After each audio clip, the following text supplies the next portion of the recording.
gentlemen, good afternoon. Let us welcome the guests into the hall with a big hand.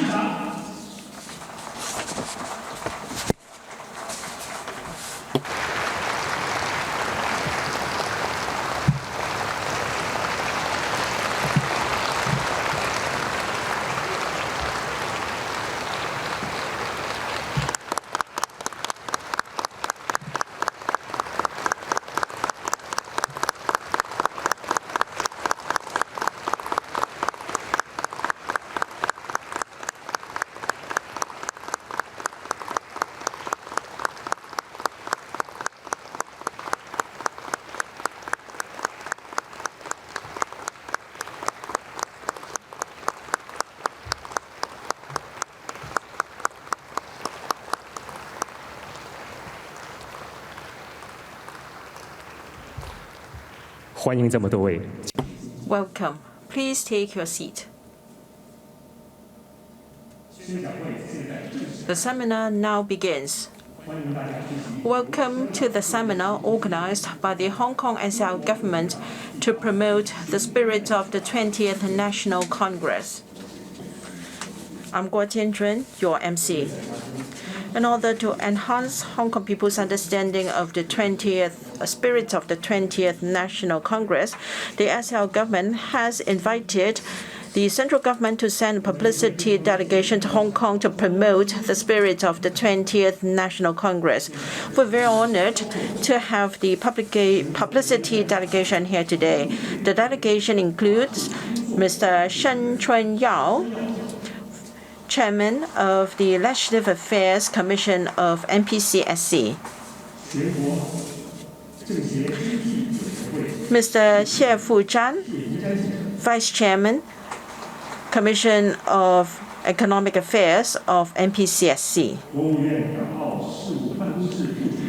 Mr. Yang Wanming, Deputy Director of Hong Kong and Macau Affairs Office. And of course, we're honored to have Mr. Lo Huining, Director of Liaison Office of the CPG in Hong Kong with us, as well as Mr. Chen Tong, Deputy Director.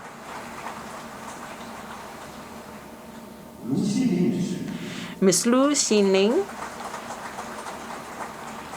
Deputy Director, and Mr. Huang Songmiao, Secretary General of the Liaison Office of the Central Committee. Welcome all to the seminar. I will first invite the chair of the seminar, Mr. John Lee, Chief Executive of the Hong Kong SAR, to deliver his welcoming remarks. Mr. Lee.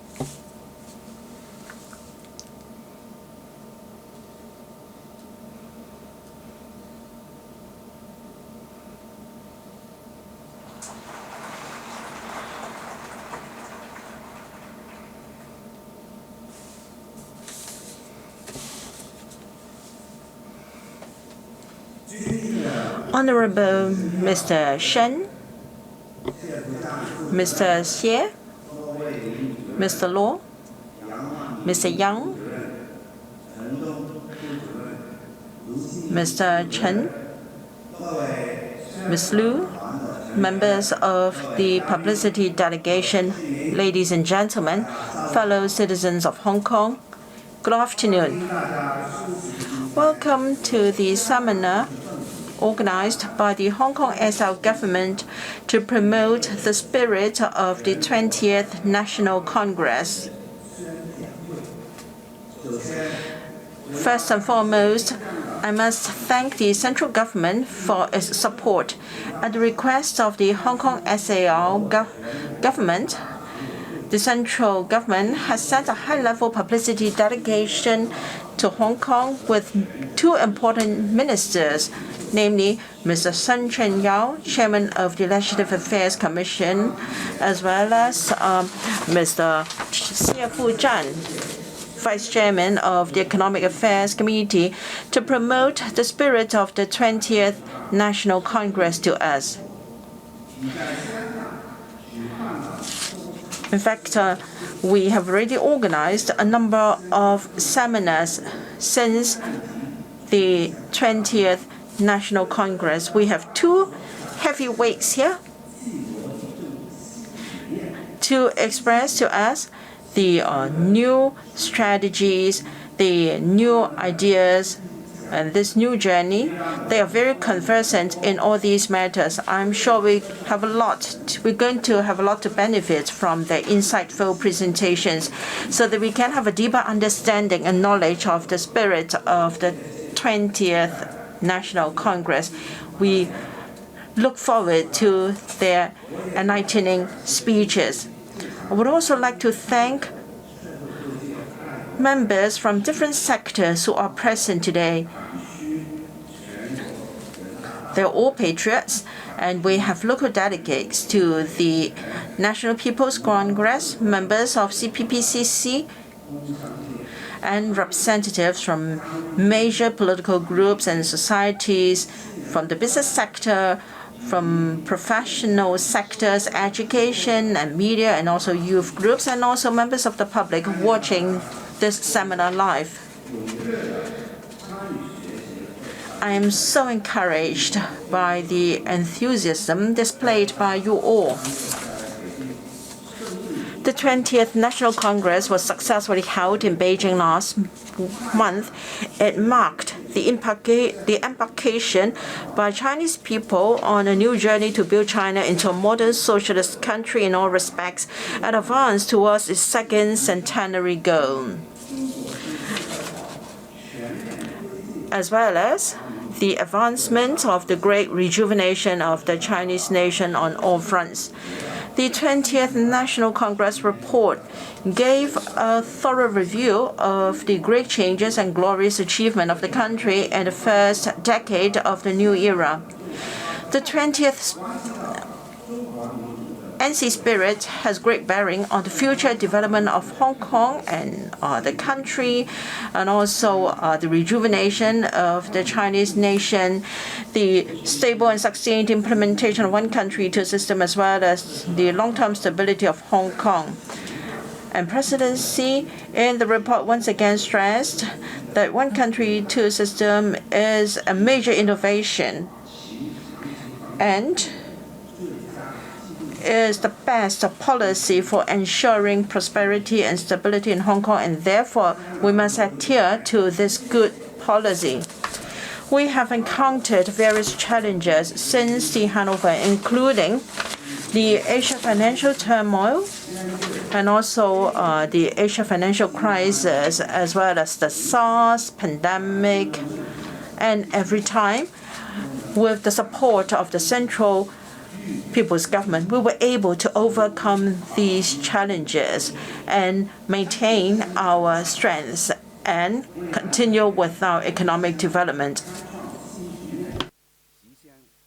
In the coming 5 years, we are going to open a new chapter, and we are at a critical juncture. The world situation is complex and ever-changing, and Hong Kong also faces challenges. However, we must have the overall picture in mind and enhance our competitiveness and have a proper understanding of the spirit of the 20th National Congress. It will help Hong Kong's one country, two system to sail wide and far, and will contribute to the overall development of country. Now, you are leaders from different sectors of the community. You're both patriotic and have love for the city. I'm sure you will be important pillars of economic and social development of Hong Kong. We must strengthen our patriotic forces so that together we can contribute to the rejuvenation of the great Chinese nation. Now, I have 3 expectations for you. First, we must have a deep understanding of the spirit of the 20th National Congress, in particular the important discourse on one country, two systems. From an overall and strategic perspective, the report gave a thorough review of the historic achievement and importance of one country, two systems, and in a systematic and scientific manner, it elaborated on the new ideas, new thoughts, new strategies, and the grand blueprint for upholding and improving one country, two systems. To adhere to this good system in the long run, we must have an accurate grasp of the essence of one country, two systems in the new era, and must underpin it with full and faithful implementation. You are leaders in different sectors of Hong Kong.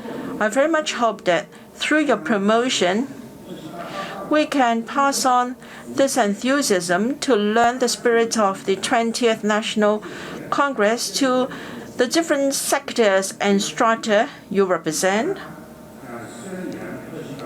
And then, in disseminating this message, you can also continue to do your part in your respective positions to promote innovation, improve livelihood, develop the economy so that we can contribute to the historic achievements of the country so that we can map a new chapter for Hong Kong. Once again, I'd like to thank the great support shown by the Central People's Government as well as the delegation for taking trouble to Hong Kong. I hope we can all cherish this invaluable opportunity to learn the spirit. Thank you. We thank the Chief Executive for his speech. The Chief Executive will have a seat among the audience.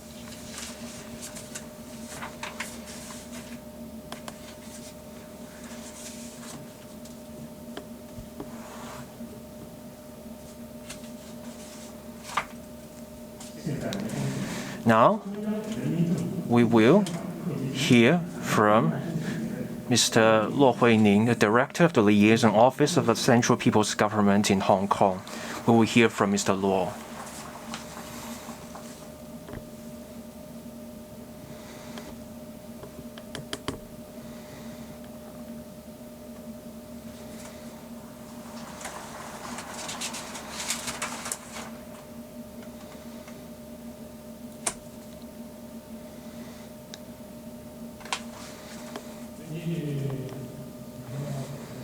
Mr. Shen, Mr. Xie,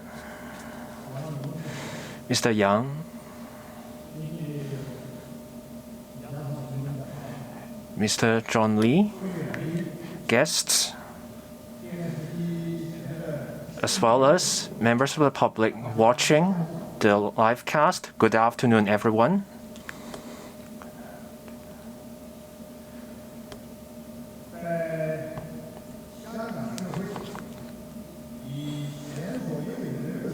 In Hong Kong, there is unprecedented enthusiasm to embrace the spirit of the 20th Party Congress.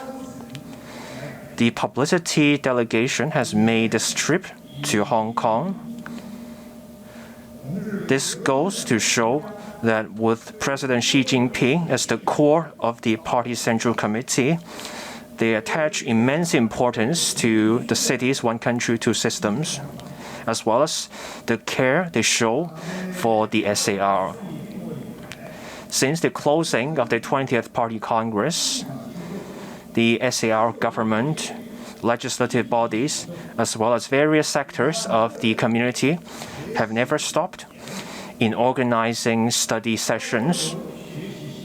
They have compared notes in insight, shared their thoughts, and planned for actions.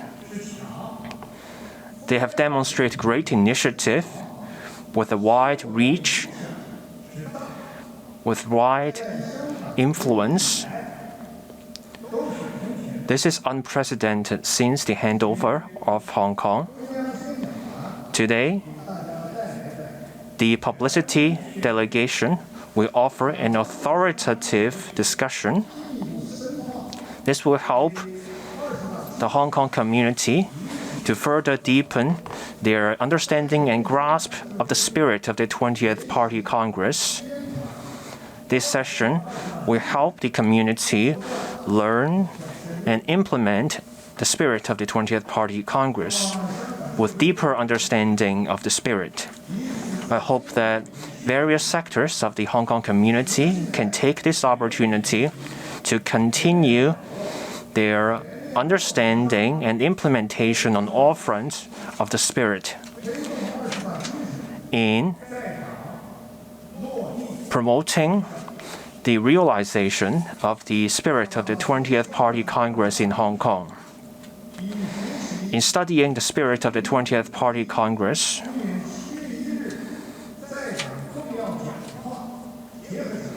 we should also combine it with the spirit of President Xi Jinping's important speech on July 1st. We should make use of this session to deepen our understanding of the ideas, the key perspectives, the key strategies, and key measures in the 20th Party Congress, so that we can have a full, faithful, and unswerving implementation of one country, two systems. That becomes a basis for us to give our full support to Chief Executive Mr. John Lee's government in their governance and bring together all the productive forces in developing Hong Kong and contributing to our country's new journey and seize new opportunities. And we strengthen our confidence and our historic initiative in this regard. And also write a new chapter for our city from stability to prosperity. Thank you. We thank the director, Mr. Luo. He will have a seat among the audience.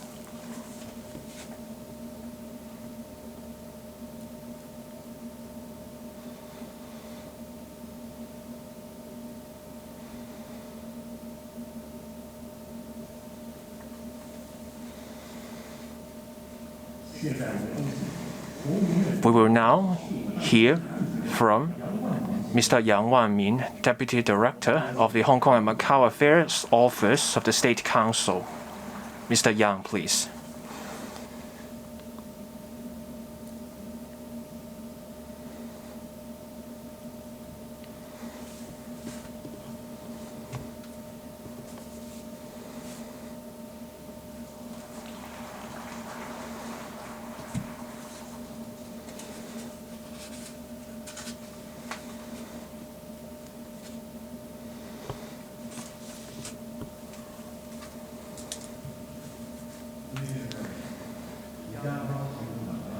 Chief Executive, Mr. Luo, Mr. Shen, Mr. Xie,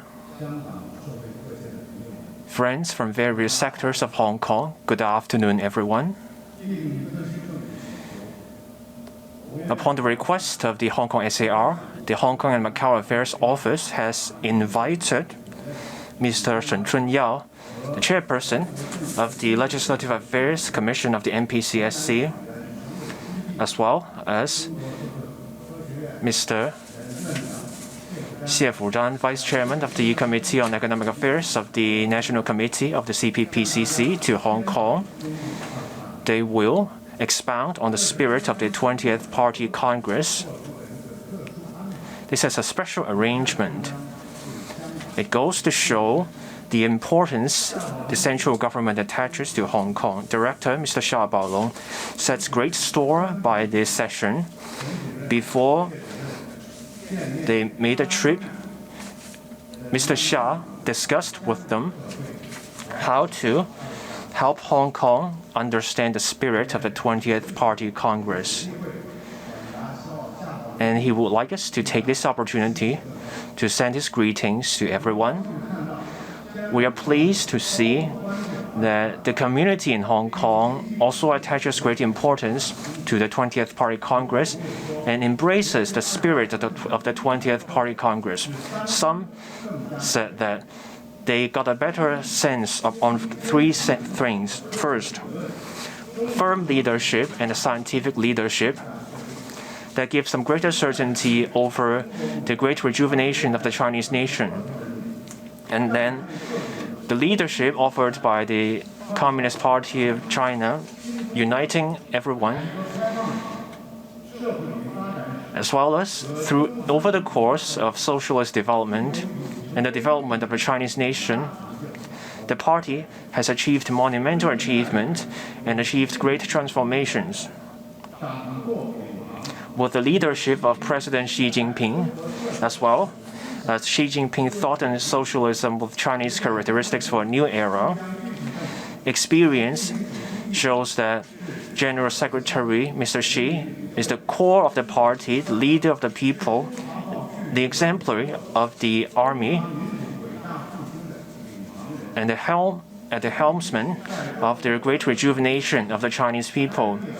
Xi Jinping thought on socialism with Chinese characteristics for the new era is effective when it comes to implementation and offering guidance. They will point a new way ahead and also the greatest source of certainty in the face of uncertainties. The second point here is that we should recognize the patterns that will ensure certainty for the long-term success of one country, two systems. The 20th Party Congress report devoted great passage to Hong Kong and Macau. There has never been greater weight attached to the one country, two systems. This is for the long-term stability and prosperity of the two SARs.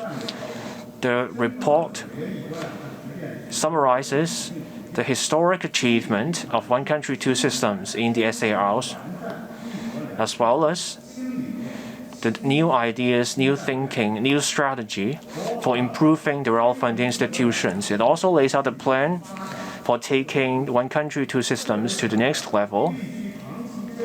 The report also specifically mentions that we should stick to one country, two systems. We need to fully, faithfully, and unswervingly implement one country, two systems. And we should also implement the overall jurisdiction of the central people's government.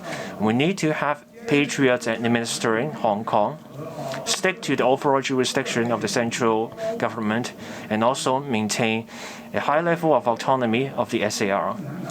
These are the features of the leadership of the CPC.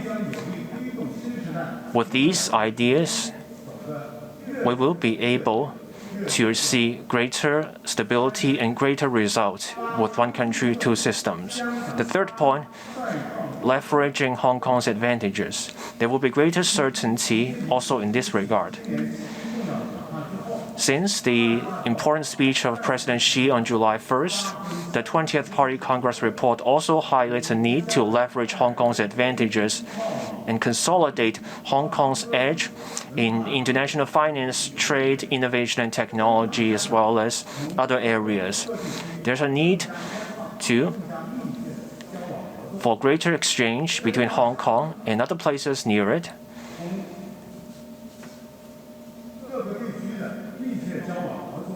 Closer cooperation between Hong Kong and other places, connectivity with the rest of the world is an advantage of Hong Kong. There's a great business environment here with rule of law recognized by many. There's capital, there is talent in Hong Kong. It's also a place where the East meets the West. And we have a sound legal system here. These are the essential ingredients for Hong Kong's success. Last month, Hong Kong successfully held the Global Financial Leaders Summit. This showed that the international community were bullish on Hong Kong as well. With the governing team of Chief Executive Mr. John Lee, a result-oriented team, they are ready to deliver results. There's a new atmosphere. In the face of the complex developments, especially in matters of national security and resolving the deep-seated livelihood issues, the SAR government has stuck to the formula of one country, two systems, law-based governance, and demonstrated commitment, and demonstrated that it is the one shouldering the primary responsibility and in the driver's seat. As long as Hong Kong keeps working hard and remains steadfast, Hong Kong will be able to integrate into the national development and serve the country's need and deliver ever greater results. Hong Kong will be able to contribute to the development of the country into a great socialist nation. Previously, there was already some results of the Hong Kong community in embracing the spirit of the 20th Party Congress.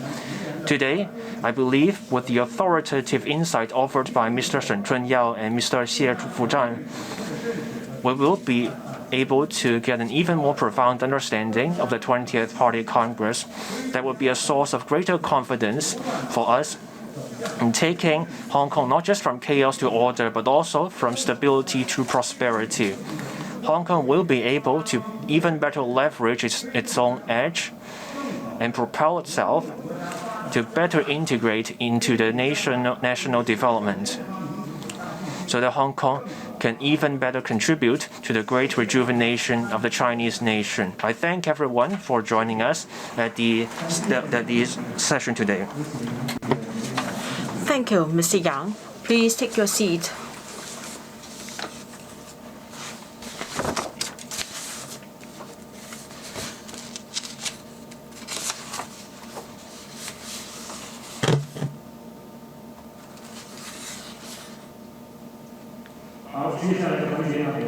Now we will invite Mr. Shen Chunyao and Mr. Xie Fuzhan to come on stage to share their views on the spirit of the 20th National Congress with us. Mr. Shen and Mr. Xie.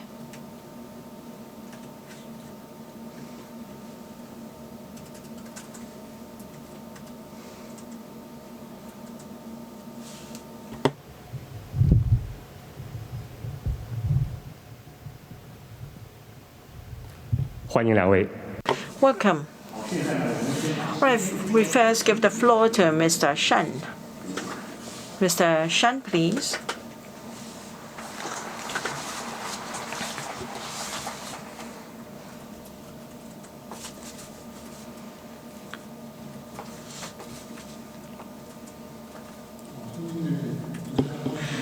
Mr. Lee, Chief Executive, ladies and gentlemen, compatriots,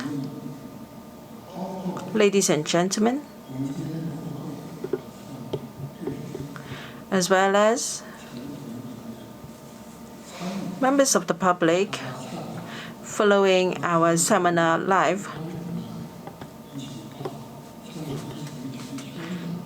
Mr. Xie and myself are on a delegation to Hong Kong to promote the spirit of the 20th National Congress. We feel both excited and honored, and we heard just now that the SAR and different sectors of the community are very enthusiastic in learning the spirit, and there have been various sharing sessions, and we have seen results. I feel so pleased about that.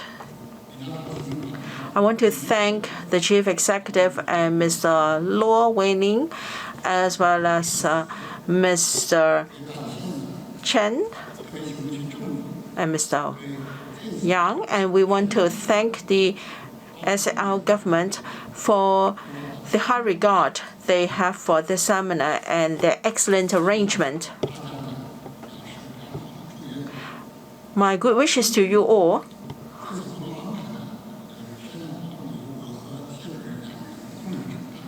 Mr. Xie and I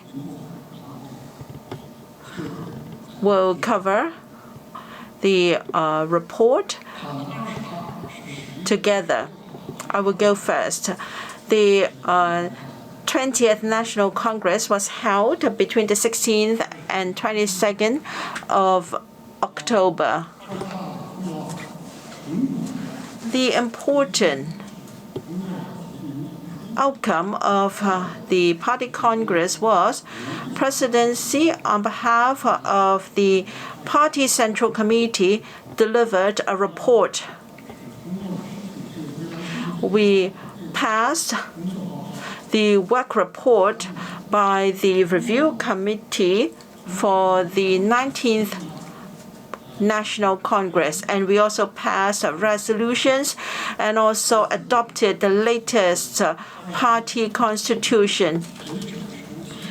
And also in the 20th Central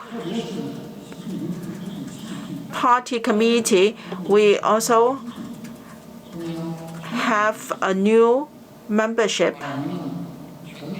And this goes to show that the whole country and also people of all ethnic groups wishes. And then they have helped us to make great achievements. Now, the spirit of the 20th National Congress can be seen in the report. Now I'm going to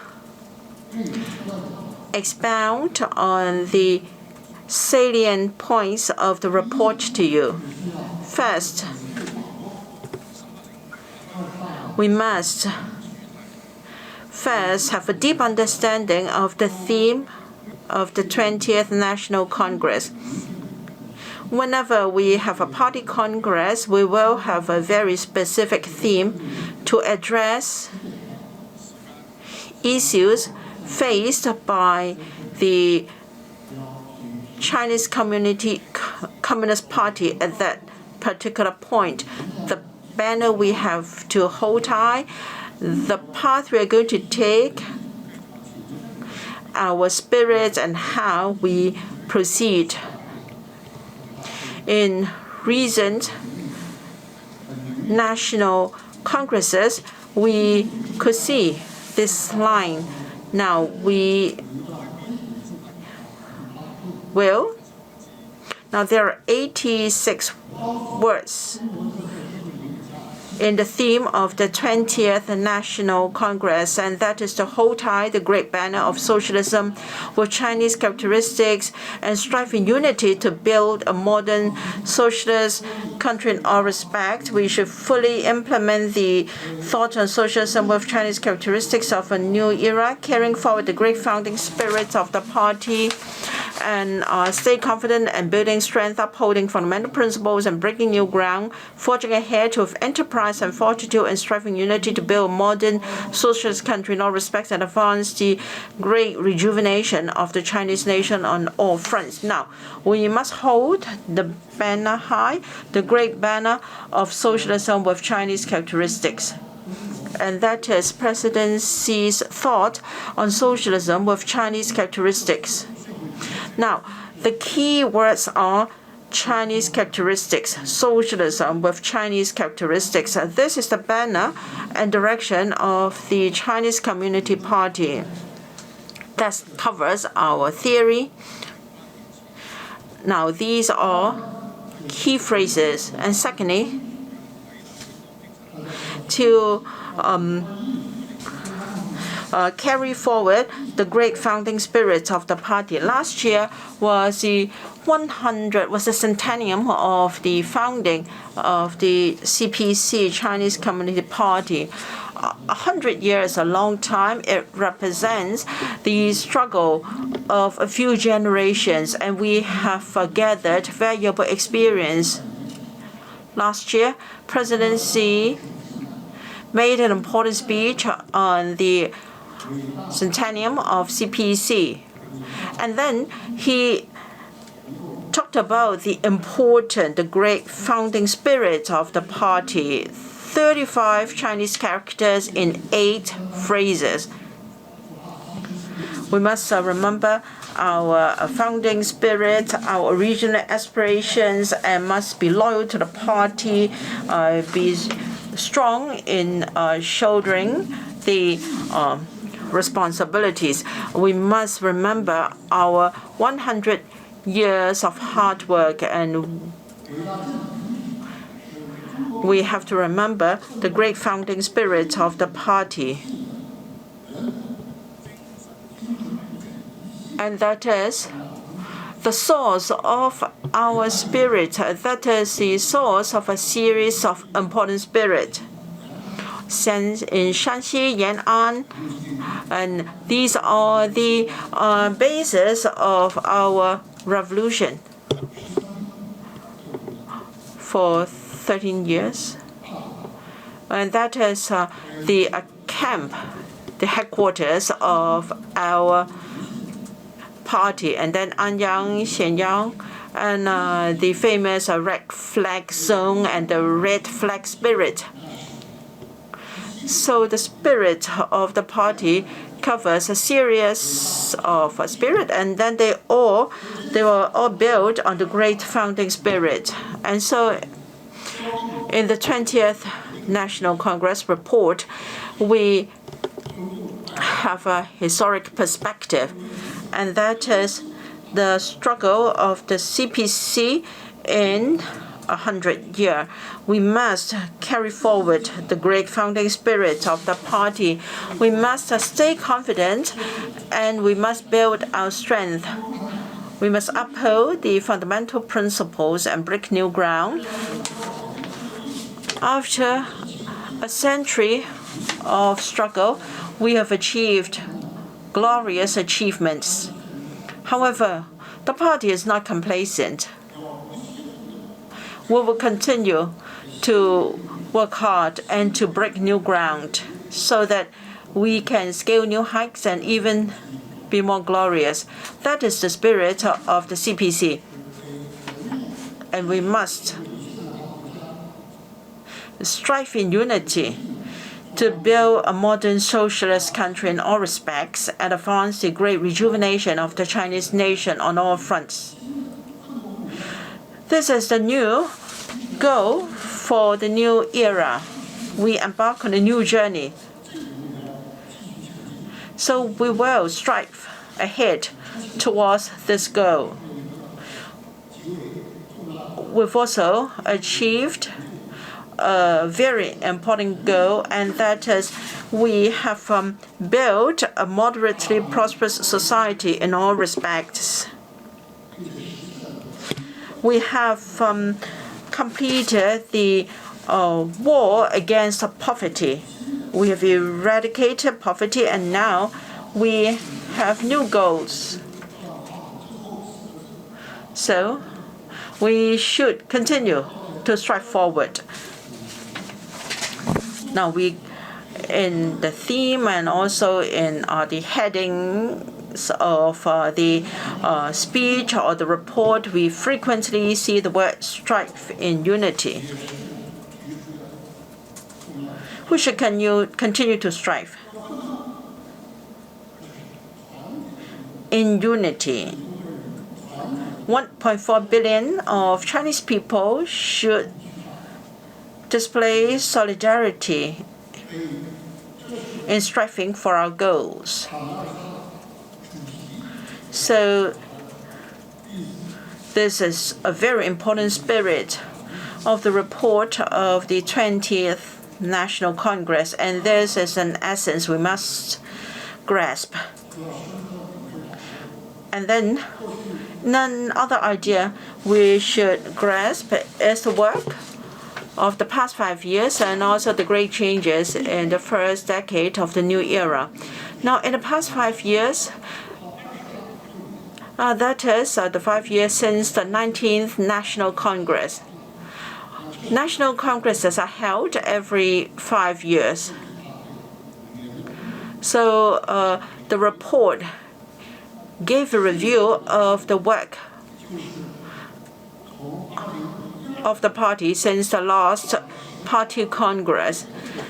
And the first decade of the new era is the 10 years since the 18th National Congress under the leadership of President Xi, where we worked hard to build a modern socialist country in all respects in this new era. We have seen great changes in the past 10 years. So we have a review of the past 5 years as well as the last decade.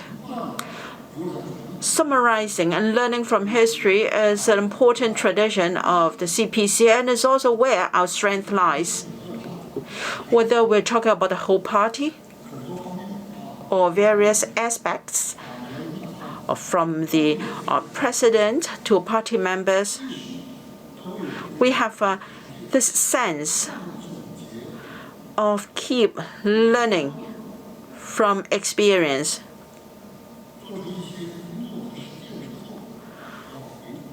That is to reflect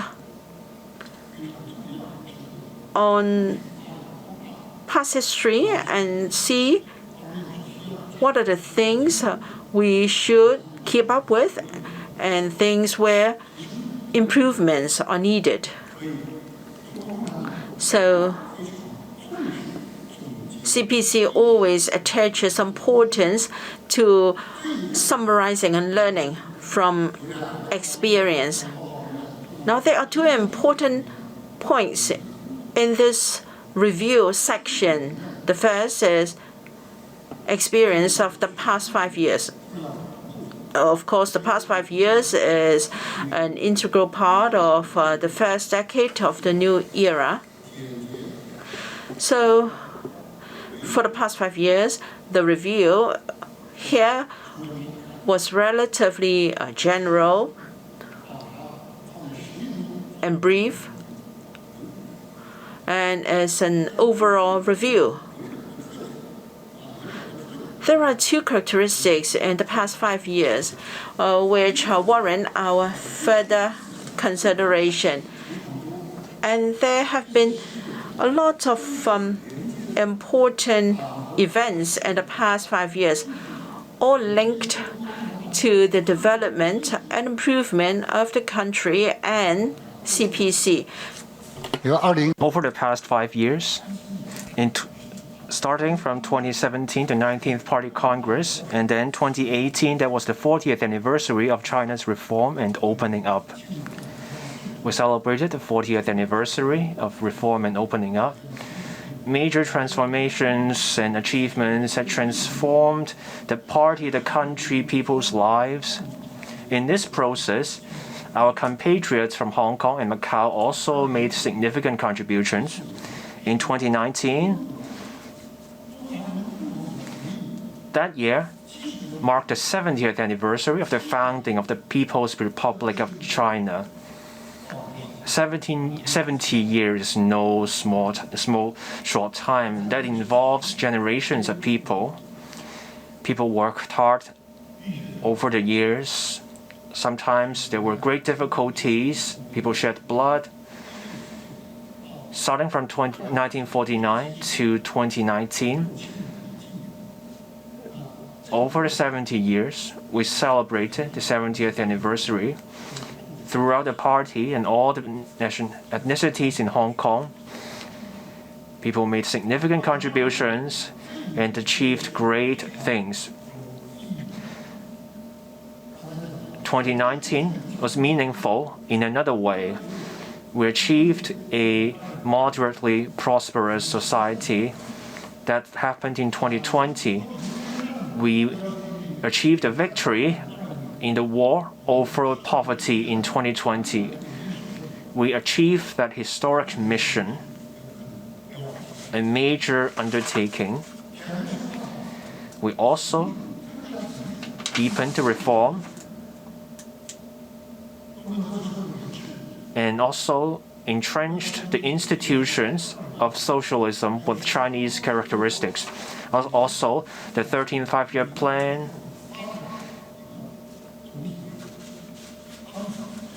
the relevant arrangements on society and economy, all this happened in 2020. We accomplished a range of monumental tasks in 2020 with remarkable results. In 2021, that is last year, that was the centenary of the Communist Party of China's founding. Throughout the party, there was learning, education on the party's history. We can see the hard work of the party and all the great achievements of the party. There were so many key moments over the past 5 years. All of them have to do with the hard work of the people, the party, and the country.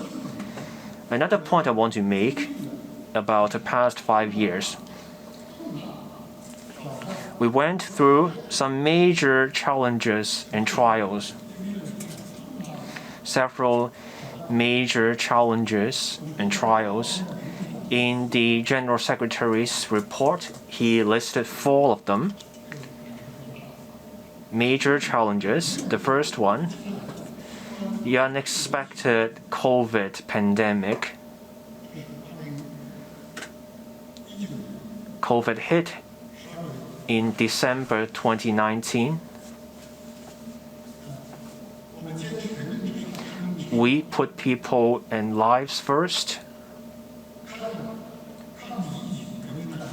We started a people's war against COVID and protected lives and their health to the greatest extent. We achieved great results in the fight. Those were impressive results. The second challenge came in the form of developments in Hong Kong, the turbulence in Hong Kong.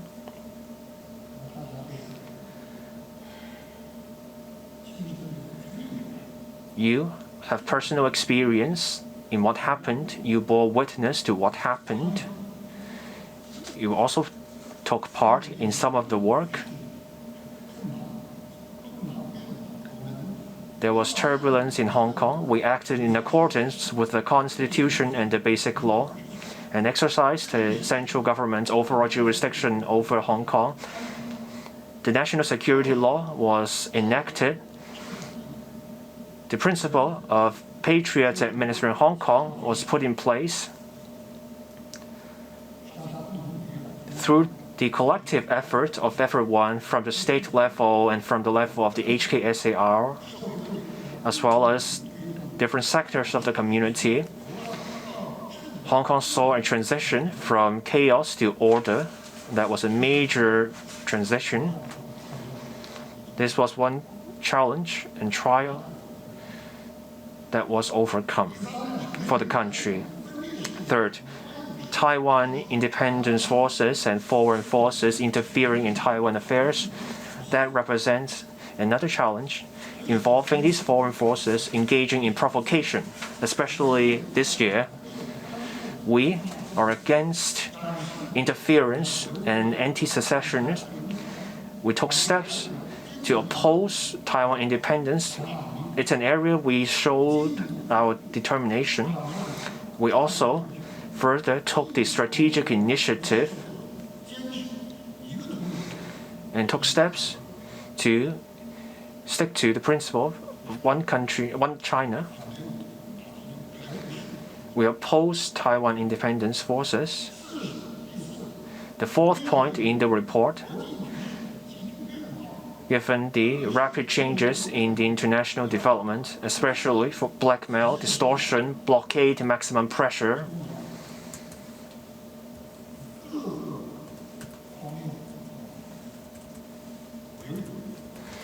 there were forces trying to contain, pressurize, sanction China.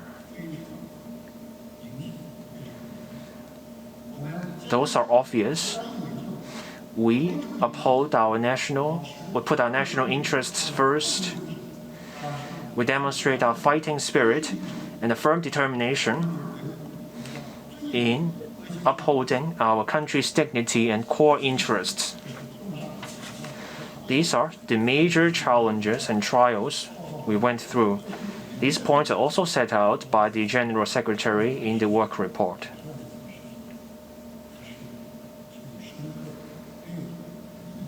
These points carry deep meaning for us. In summarizing what happened, the key parts lie in the major transformations over the 10 years. What happened over the past 5 years is put in the context over the larger context of the 10 years. The major transformations over the 10 years. The 20th Party Congress report contains a lengthy discussion of the major transformations over the past 10 years of the new era. The General Secretary devoted 16 paragraphs to this part.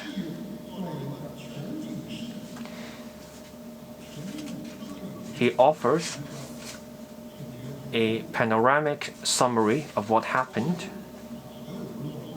covering all kinds of work. That includes the guiding thinking of the party, how it moved with the times, plans of the party, as well as those for the country as a whole.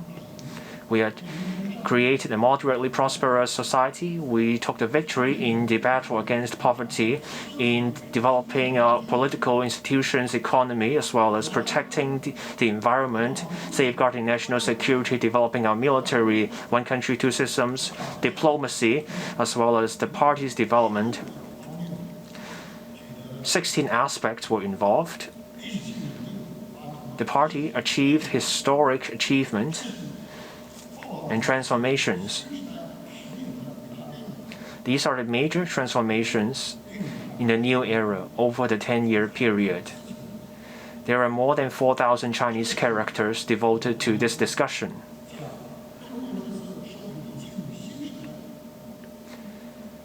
The new era of Chinese socialism contains a lot of major achievements. The figures will give us a picture. Take poverty eradication as an example. It started from the 1980s. We used to call that poverty alleviation. And then we stuck to the work in developing the country into a moderately prosperous country. The last bit of it, also the toughest part of it, is that there were 832 impoverished counties. In rural areas, impoverished population numbered more than 90 million people. That represents the toughest part of the work. The easy bits were accomplished earlier on. So after the 18th Party Congress, General Secretary Xi and the Central Committee focused on the 832 counties and the more than 90 million impoverished population. The party lifted them out of poverty. This represents a historic achievement in eradicating poverty and a major contribution in poverty reduction. Against the context of the globe, there has been global efforts to fight poverty.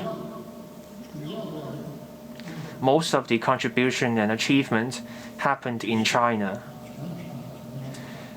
Now, this took a lot of hard work throughout the party and throughout our country, and we can see the results. And that's just one example I'm giving you in terms of social economic development and improvement in people's lives.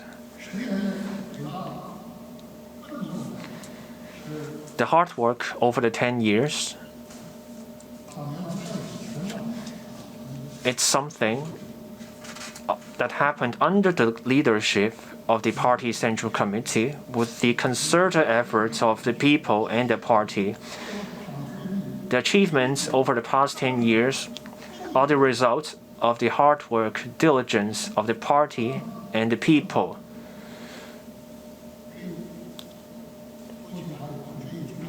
That's why the General Secretary kept saying that it's impossible to expect great results by doing little to nothing over the years. For the moderate prosperity we have seen, reforming and opening, and the Chinese dream, to achieve all these, it takes hard work and the fighting spirit and persistent effort. That's how we can achieve results. The entire party and all the ethnic groups in China can see that with President Xi Jinping as the core of the party, amid the volatile international environment, the party and President Xi Jinping offered leadership in the complex, treacherous environment, and also demonstrated the leadership of the great Marxist street strategist. He earned his position as the core of the party and the leader of the military. In the endeavor in the new era, the people of our country all agree that it has to do with the two establishers. We're saying that it's establishing President Xi Jinping as the core of the party and the party central committee.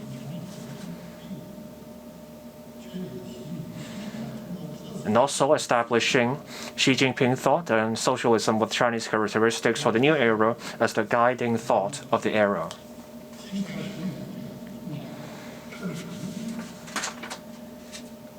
That's for the major achievements over the past 10 years. Now, the third thing I would like us to grasp is adapting Marxism to the Chinese circumstances. Marxism adapting to the Chinese culture and to the needs of the times now is ideology. Now, CPC attaches importance to summarizing experience, and we also set store by theories. Now, our revolution, reform, opening up, and achievement were all based on ideology.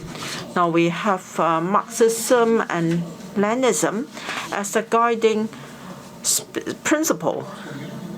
But how can we apply this ideology to our administration?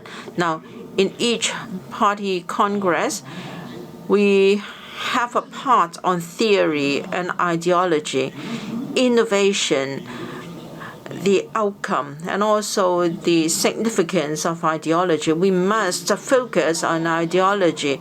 So the second part of the report is to open up a new frontier in adapting Marxism to the Chinese context and needs of the times. Now, for this part, I think we can focus on a few areas. First is quantity, and second, integration, and the third is insistence or commitments. Now, we have to adapt Marxism to the Chinese context and the needs of the times. This part of the report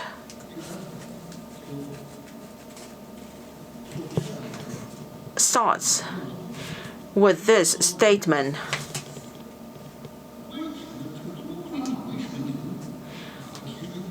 Why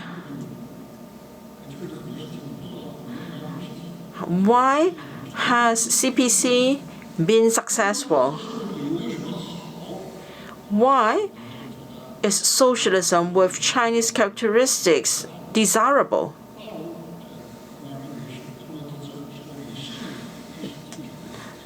Now, our opening up and reform are generally regarded as the implementation of socialism with Chinese characteristics.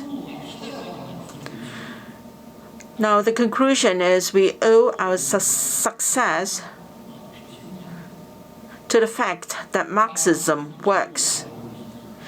As regards adapting Marxism to the Chinese context, now this was not the first time this idea was brought up.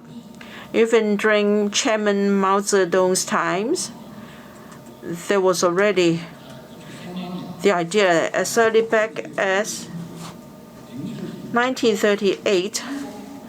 there was already the discussion to adapt Marxism to the Chinese context. Even today,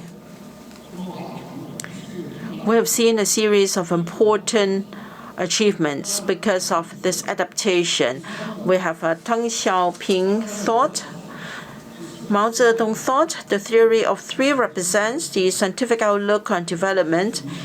And now we have thought on socialism with Chinese characteristics for a new era. These are all important fruits of adapting Marxism to the Chinese context. Now we emphasize adapting Marxism to the needs of the times. Because whether we talk about Marxism or Engels, they lived a long time ago, and time has moved on, and we need to adapt their ideology to suit nowadays needs. We have to modernize. And so adapting Marxism to the Chinese context and to the needs of the times. To take forward this, we have to ensure integration, the basic tenets of Marxism with China's specific realities, and integration with the fine traditional culture of China. The first integration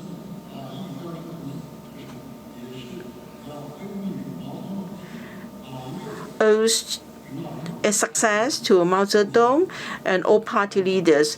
We are thankful to them for their contribution. And the second integration is the innovative idea, innovative thought of presidency, and that is to integrate Marxism with Chinese traditional culture.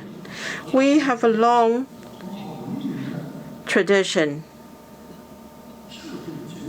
We have a long civilization, which is the crystallization of wisdom, and in there is fine tradition, and there is widespread social basis with support of the people. Now, for instance, the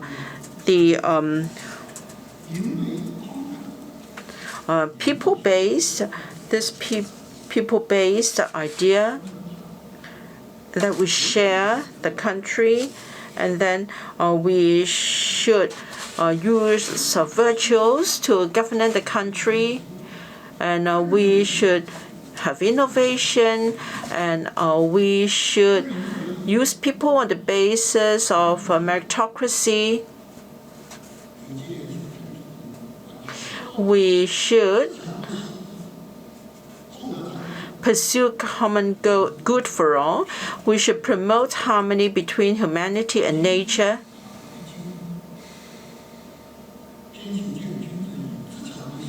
And we should ceaselessly pursue self-improvement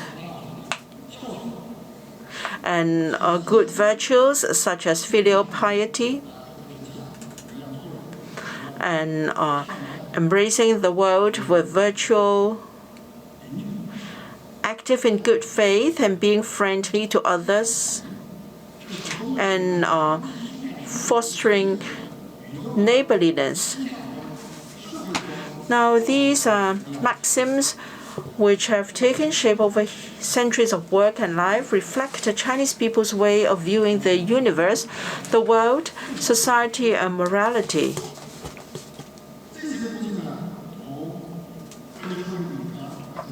These things must be integrated with Marxism. Marxism and our fine Chinese tradition should be integrated, because these are values embraced by our people.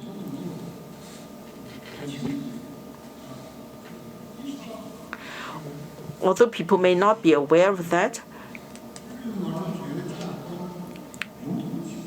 we should integrate these values with Marxism. And then we will have a very solid historical basis for our ideology. And then our ideology will be an organic one. So we should adapt Marxism to suit our Chinese culture, and we should integrate Marxism with our fine traditional culture. And we've also got 6 insistence. Why must we talk about the 6 insistence? Because when we talked about ideology, we should talk about the content as well. We should look at the important points, salient points in the ideology. But in the report,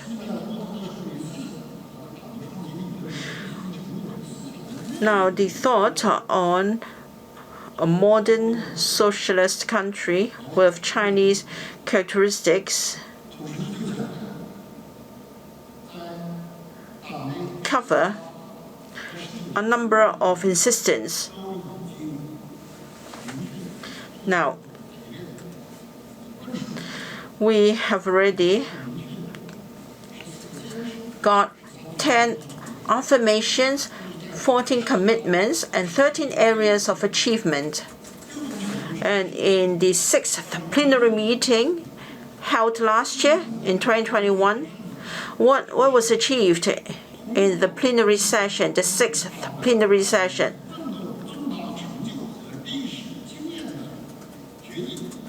We endorsed a historical ideology covering the important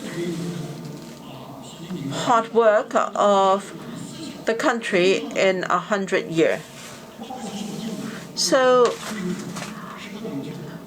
we have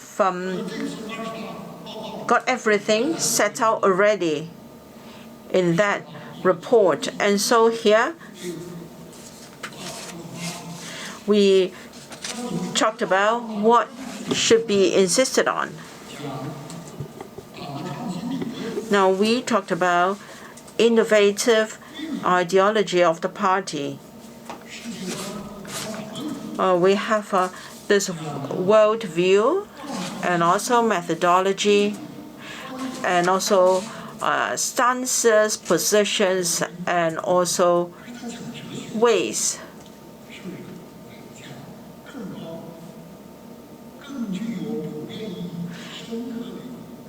And we should also talk about general issues. Our position, our stance, and our methods are already incorporated in the 6 insistence. Now, there are 6 musts, and we must put the people first. We must put the people first. This is the stance of Marxism. People-centeredness is an essential attribute of Marxism. So Our party's theories are from the people, for the people, and beneficial to the people. So the first is we must put the people first. Whatever we do in proposing new theories, we need to have a firm grasp of the idea of putting people first and their lives above all else. Now, second, confidence and self-reliance. Any new theory we put forward, or any theory we try to develop, we need to stick to the idea of having confidence and self-reliance.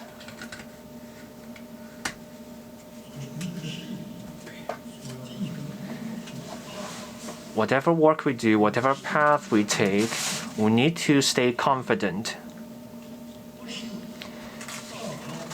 Self-reliance is not slavish imitation of what other people are doing. It is not a simple replication from what you find in a book. In the Communist Party of China's revolutionary history, the party achieved success through its own exploration, effort, and endeavors. That's how the party achieved what it has. There were detours in the past. So that's why confidence and self-reliance are very important in any attempt at proposing new theories. The third, innovation and upholding fundamental principles. First, we have to uphold and stick to fundamental principles. Matters of great importance that we have to stick to. But at the same time, there is also innovation. We need to dare to go where our predecessors dared not to. We have to dare to try where our forefathers dare not try. That's how we can achieve new results. Our predecessors did not go certain areas. And for us, we will need to have the innovative spirit to achieve results. Now, the fourth, take a problem-led approach. In developing, proposing new theories, or exploring things, we have to take this problem-oriented approach. We focus on the problem that we encounter. We try to fix these problems, overcome the difficulties. That guides our attempt at proposing and developing new theories. We're not just doing theorizing for its own sake. It's not just for an academic debate.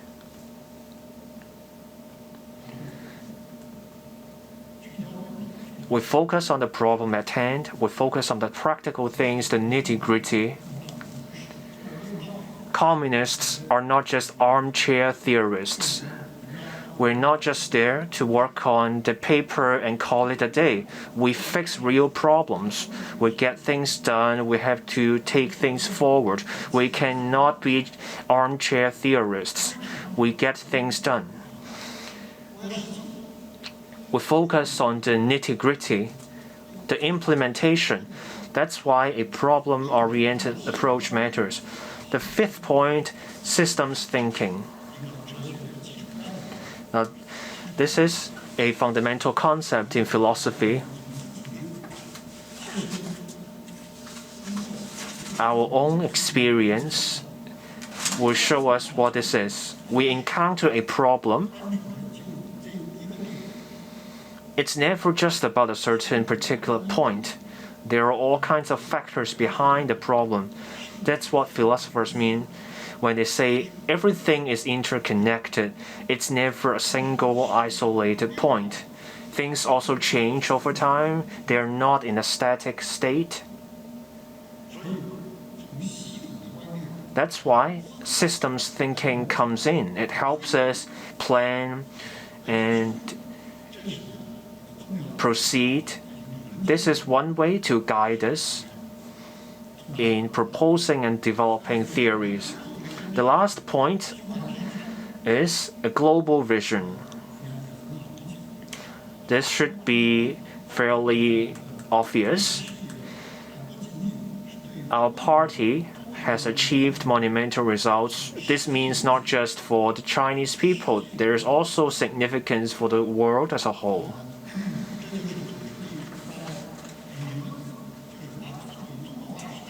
This is the point about adapting Marxism to the Chinese context and the needs of the times. I have summarized them as the points I just put forward to you. We were at the third point. Now the fourth point I want to say here. The Chinese path to modernization. It's a new era with a new path. There's a historic mission for the Communist Party of China. This is a key part of the report.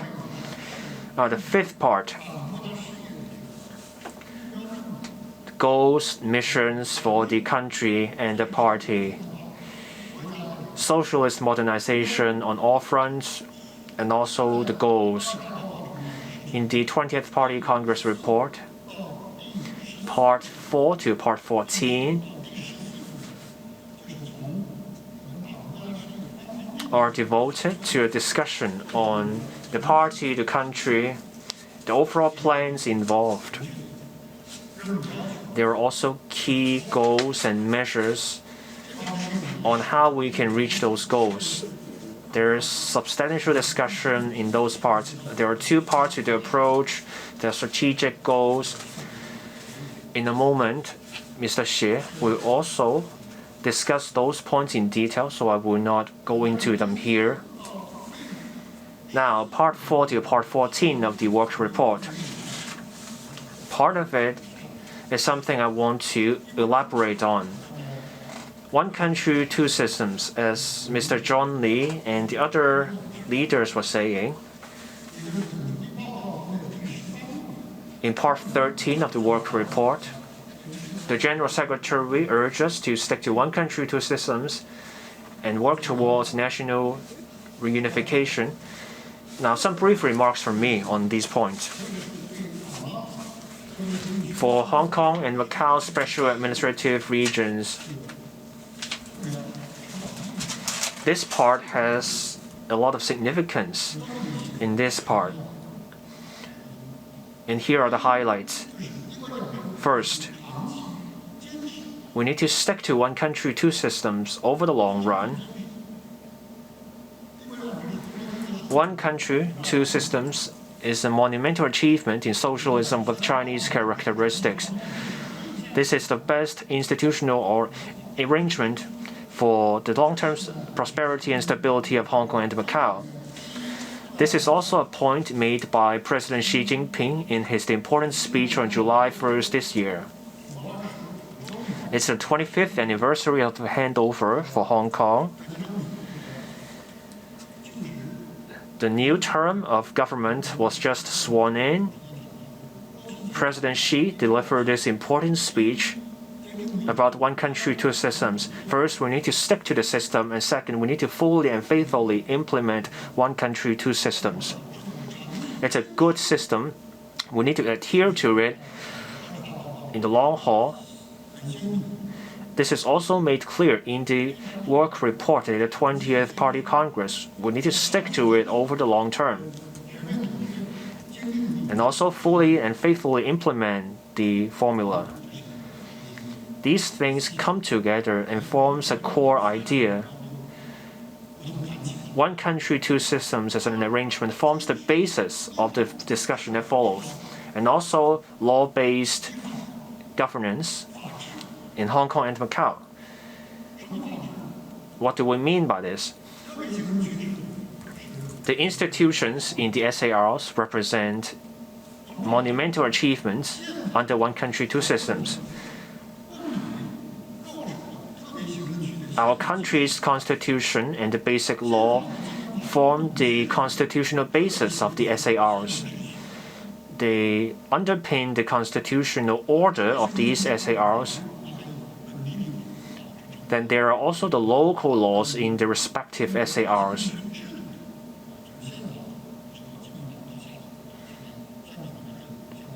Hong Kong also is subject to the national security law, and then there is also a law on the garrisons, etc. Law-based governance for Hong Kong and Macau is important. Tomorrow will be the Constitution Day of our country. December 4th is the Constitution Day of our country. We will be having the 9th Constitution Day this year. This year also marks the 40th anniversary of the promulgation of our country's constitution. 40 years ago, it was promulgated. Many of you were probably still very young 40 years ago. You were probably still children 40 years ago.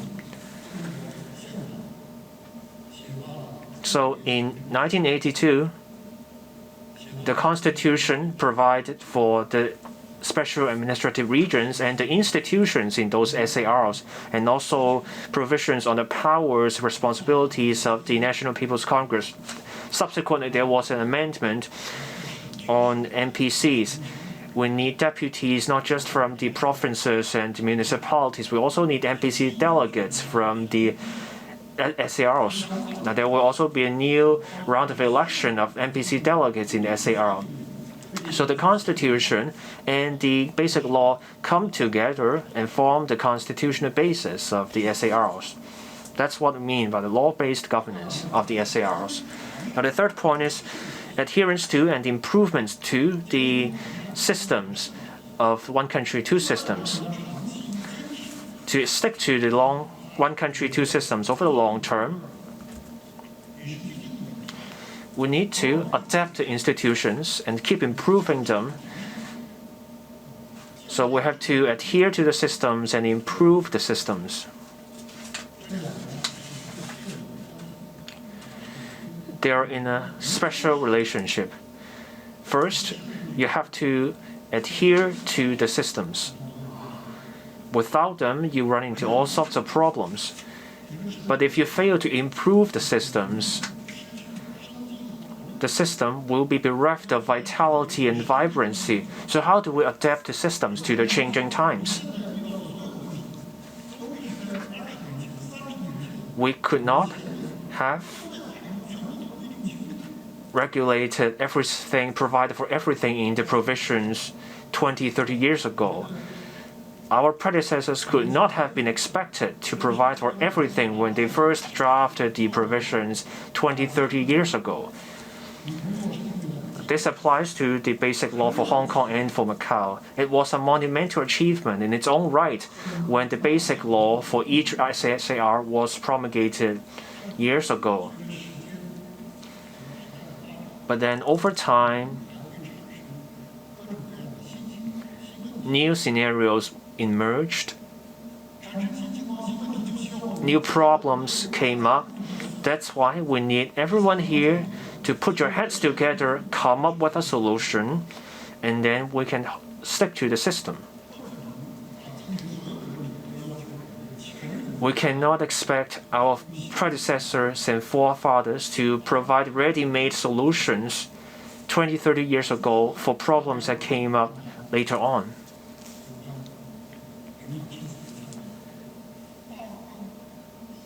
Now, another point.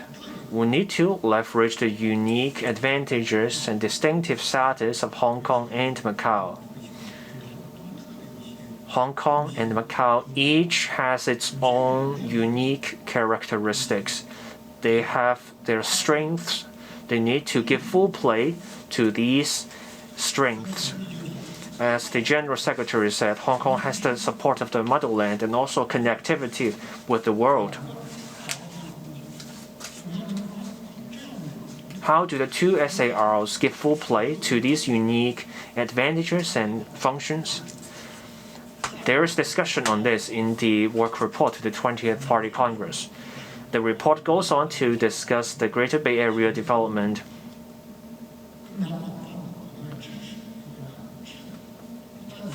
united front, and also determination in fighting forces seeking to destabilize Hong Kong and Macau and oppose China, and also opposing foreign forces seeking to interfere in Hong Kong and Macau affairs.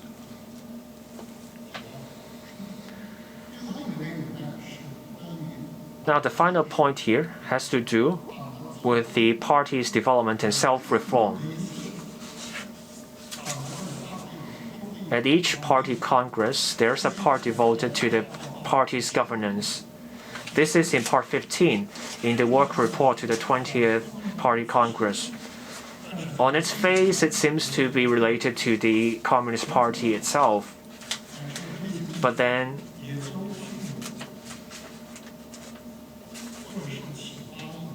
it is also a source of guidance and inspiration for the rest of the country. I want to just focus on a few points.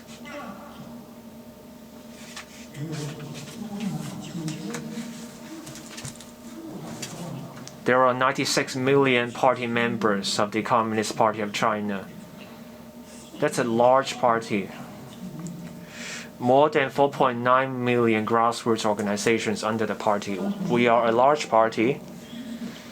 But for the first time, the General Secretary made this point in the report. He reminded the party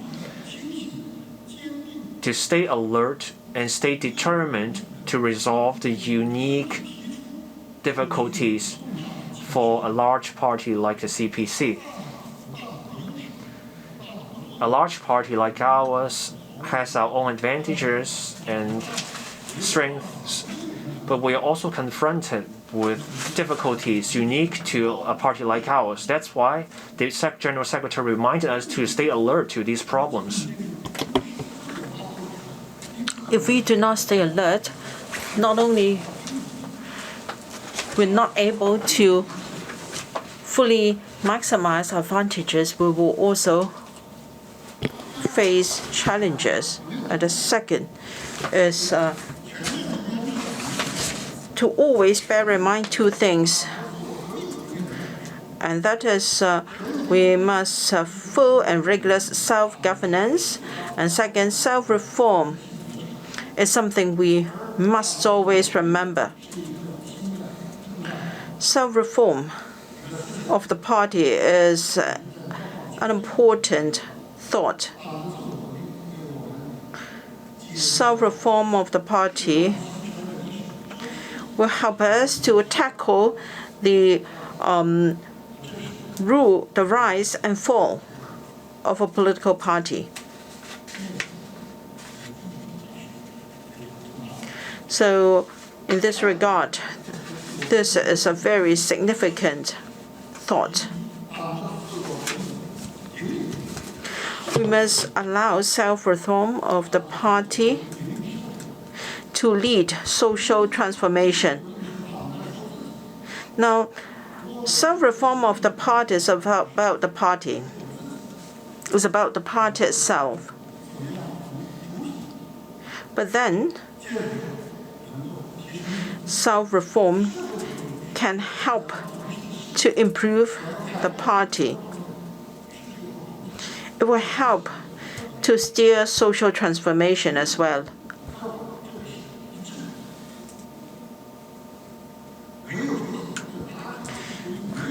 Without self-reform of the party, we cannot have social transformation of the country. If we do not carry on with this struggle, then this party is not going to be vibrant and dynamic. We have to insist on self-reform of the party. And this is also a very important conclusion withdrawn from experience. So I've already covered 7 topics, all of which are important ones.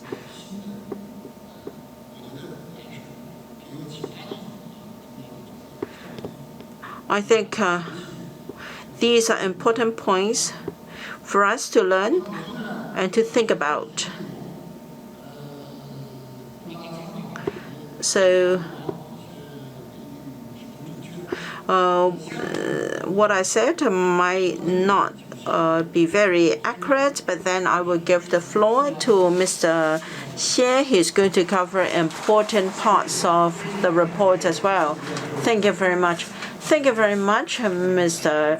Shan, for your inspiring speech. I'm sure we have now gained a deeper understanding of the spirit, and we will persevere and follow the spirit of the 20th National Congress. Let's give a round of applause to Mr. Xie. Mr. Xie.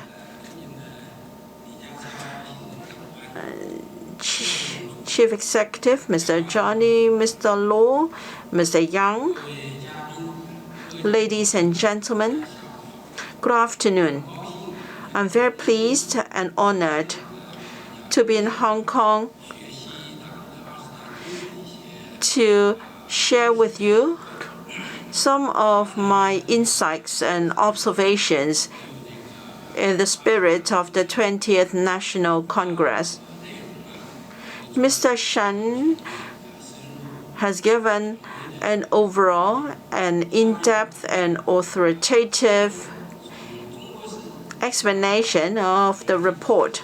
Now I'd like to talk about the modernization of China, and my speech will focus on the academic, scientific, and social aspects. I'm going to share with you my views from 4 perspectives.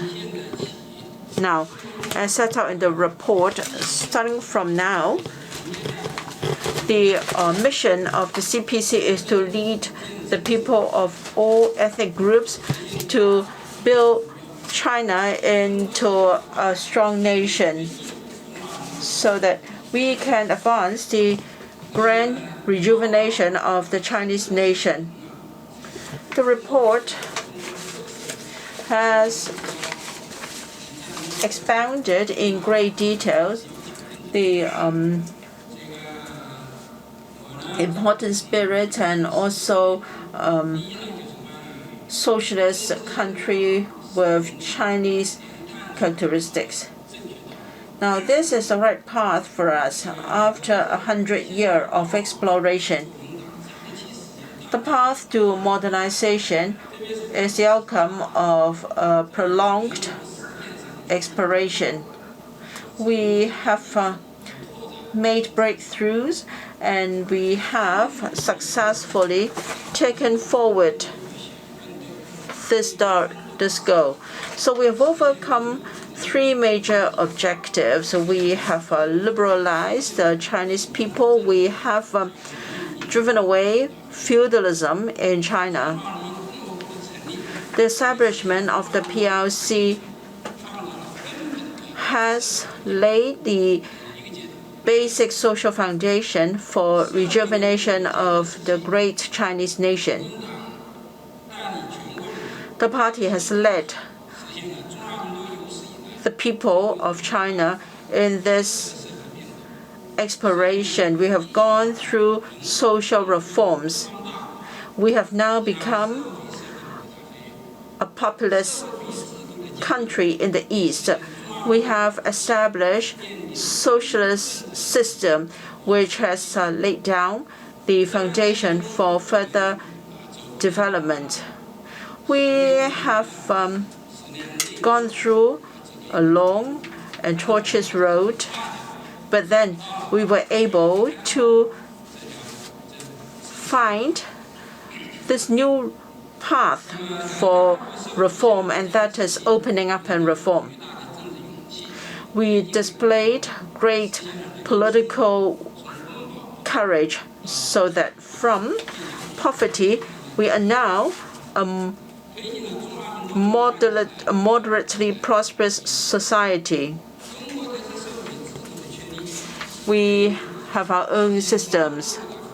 In order to rejuvenate the Chinese nation, we have laid down the conditions for rapid development of the country. Under the strong leadership of the party, we have achieved historical achievements. We have seen great changes in the society, in the country. Now, we are now a strong nation, and we have provided good system safeguards and laid a solid foundation. Modernization of China is the outcome of 100 years of strife and exploration. We have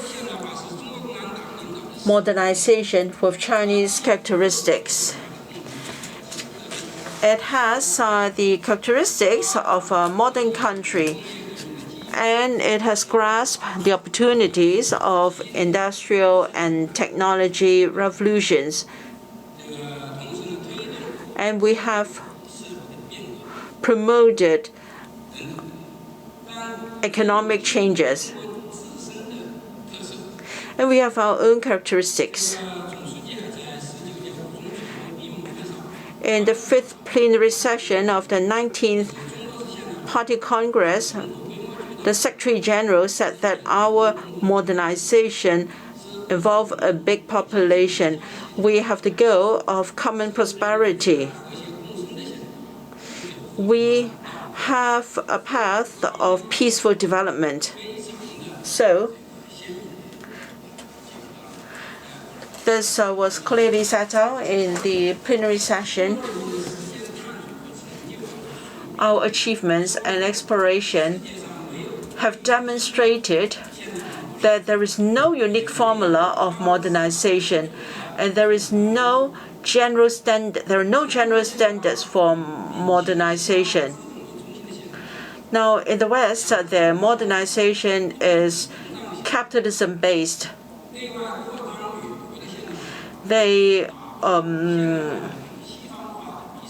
And then we have already broken the myth that modernization is the same as westernization.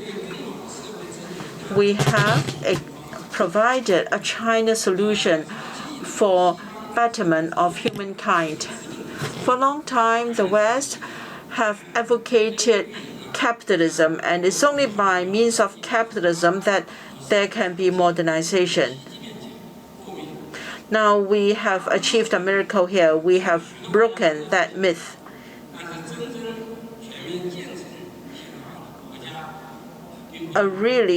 We don't really have too many countries that are fully modernized. Some of them, or quite a number of them, are old countries like Portugal, Spain, the UK, France, Germany, and the US. These are old countries built their success on wars, colonialism, and by looting. And then there are other countries, smaller countries, that have achieved modernization. Like Finland, Norway, Sweden, Denmark, Luxembourg, Switzerland, Singapore in Asia. These countries represent small countries with a smaller population, but their experience cannot be generalized to other countries. Developing countries are having a hard time exploring how to achieve modernization. Some are success stories. Some ignore their own national circumstances and simply replicate the Western mode that led to all kinds of difficulties, and they're stuck faltering with modernization attempts on and off, lurching from one crisis to another. Social turmoil ensued, disrupting their own modernization drive. We have some examples. Brazil, Argentina back in the 1960s and 70s, they saw rapid development, but then crisis came with an expanding wealth gap. These countries were stuck in the middle income trap. For a long time, they were just struggling. These are some examples. In South Africa or some countries in Southeast Asia, they are in a similar position. They share something in common. A wide wealth gap, social tensions followed. There are also countries beset with problems over national groups, ethnic groups, religious groups, leading to strife, division, or long-term turmoil in the country. In the former Soviet Union, that country was the first socialist state in the world. Their economic output, military power, and commerce and national power were closest to that of the US. But then afterwards, the Soviet Communist Party, under the leadership back then, Mikhail Gorbachev, gave up on the party's leadership, and he gave up on the socialist system, leading to the disintegration of the country, economic privatization, the money accrued in the hands of the few. That led to oligarchs, leading to further decline in Soviet power. From the experience of the modernization attempts of various countries, we can see this. For us, if we're not going for the Chinese path through modernization under the CPC's leadership, and instead if we go for the Western way to modernization, we would not have achieved what we have today, and we will not have a bright future. That's the second point I want to make. The third point, the essential requirements and overarching principles of the Chinese path to modernization. As stated in the report, we have to stick to leadership of the Communist Party of China. We stick to socialism with Chinese characteristics. We pursue high-quality development, whole process people's development, enriching people's lives, common prosperity for all, promoting harmony between humanity and nature, building a human community with a shared future, and creating a new form of human advancement. It's a simple and clear idea. We must uphold the leadership of the party, and we stick to socialism with Chinese characteristics.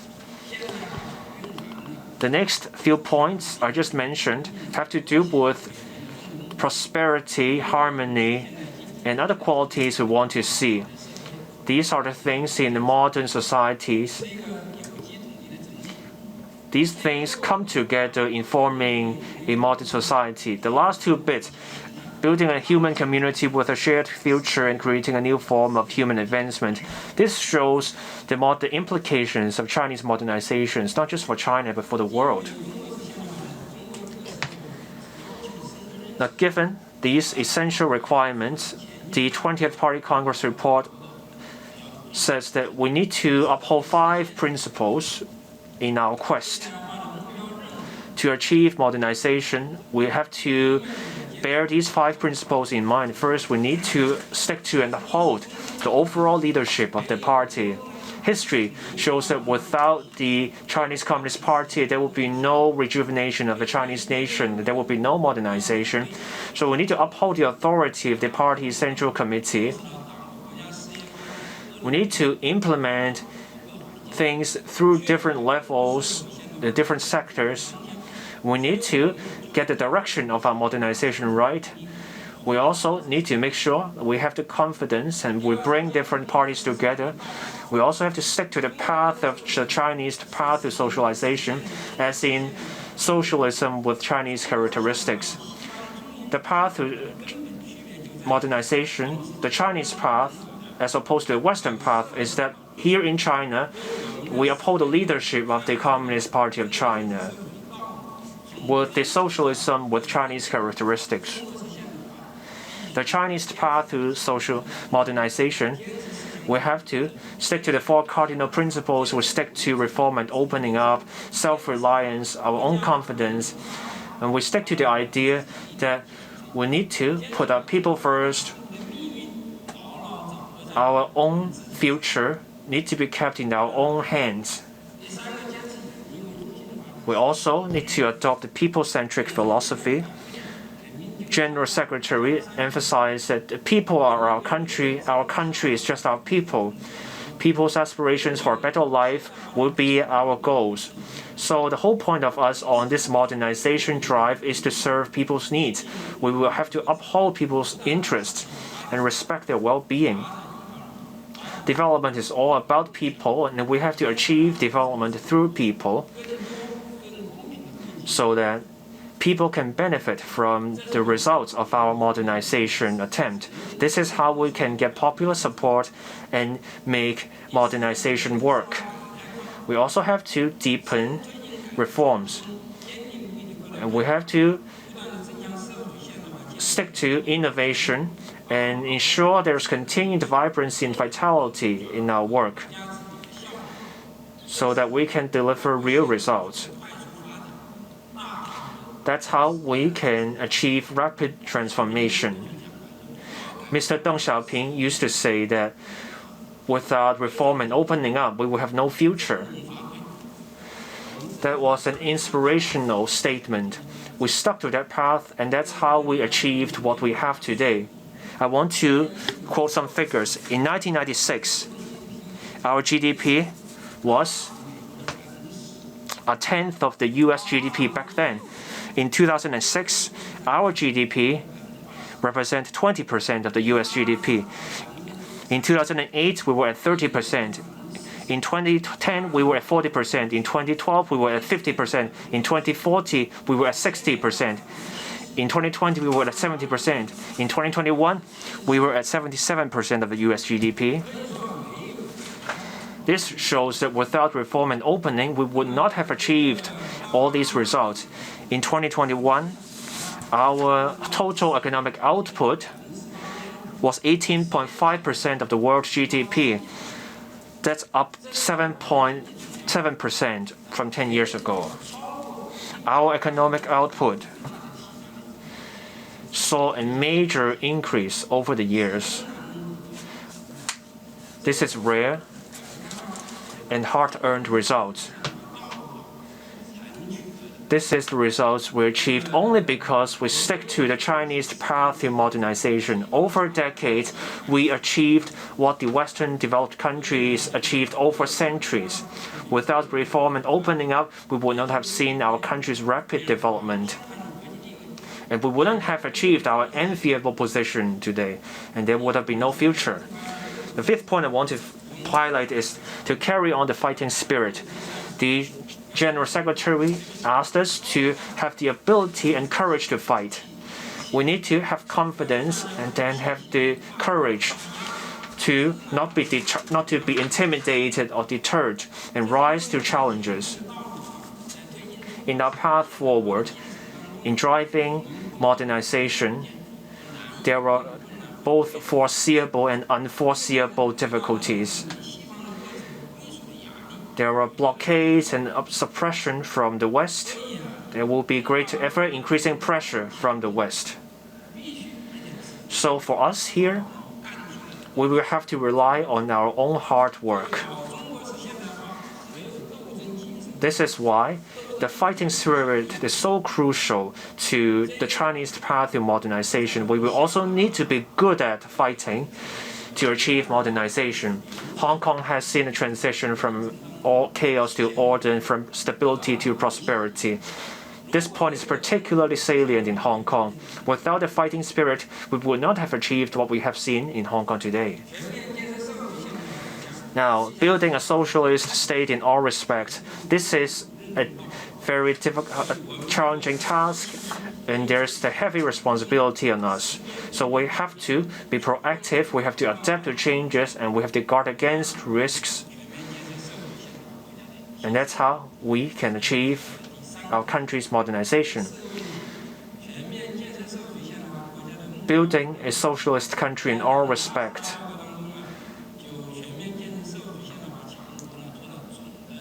The work report mentions a two-step approach. First, from 2020 to 2035, we will have to basically realize socialist modernization. From 2035 to the middle of this century, we have to develop our country into a rich, prosperous, harmonious, and beautiful country. In the next 5 years and over the longer time span, there are 11 plans for our strategic goals. So I will focus on some core points. I will outline the key areas.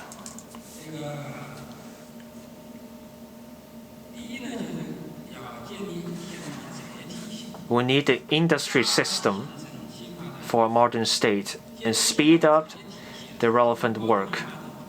We need an industrial system as the basis for an economy. As I say it, there are several things involved. First, we focus on changes in technology and industries.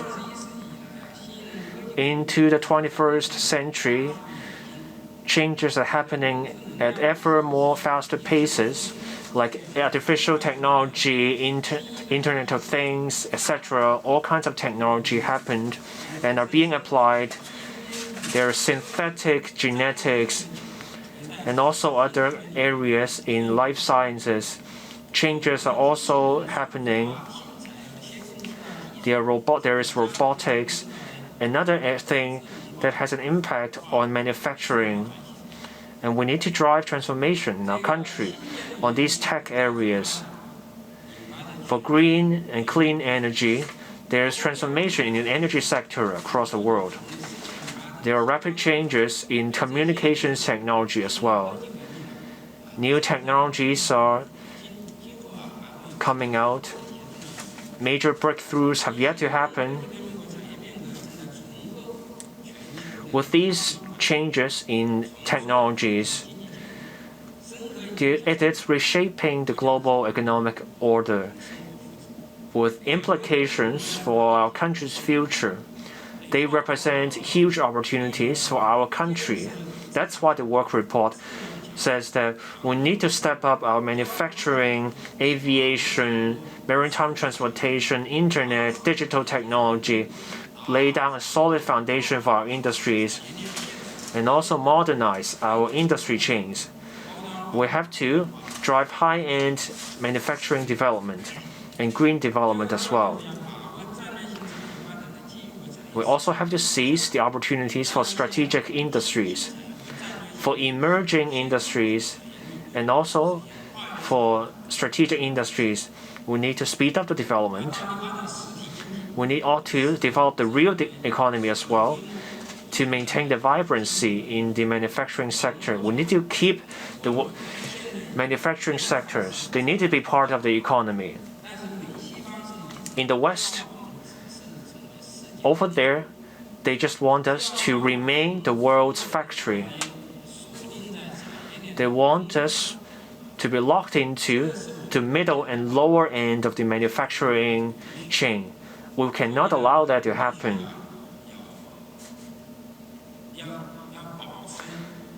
Our mission is to keep our manufacturing sector as a key player in the economy, but at the same time, we also have to keep leveling up our manufacturing sector. In advanced manufacturing, green technology, etc., we need new sources of growth in new technology sectors. Over the past decades, the real estate sector has had a major impact on the economy. They represent 25% of all the investments in the economy. They also make up a sizable part of our GDP. So real estate really has been a key pillar in our economy. But then, with the sector's development and demographic changes, and as people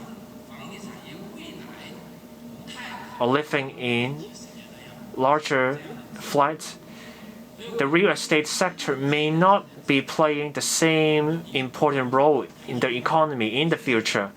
Now, there are green sectors, green manufacturing, We have wind power, photovoltaic technologies, new energy, automobiles. When we first proposed carbon neutrality and peak carbon, people thought these would get in the way of the economy.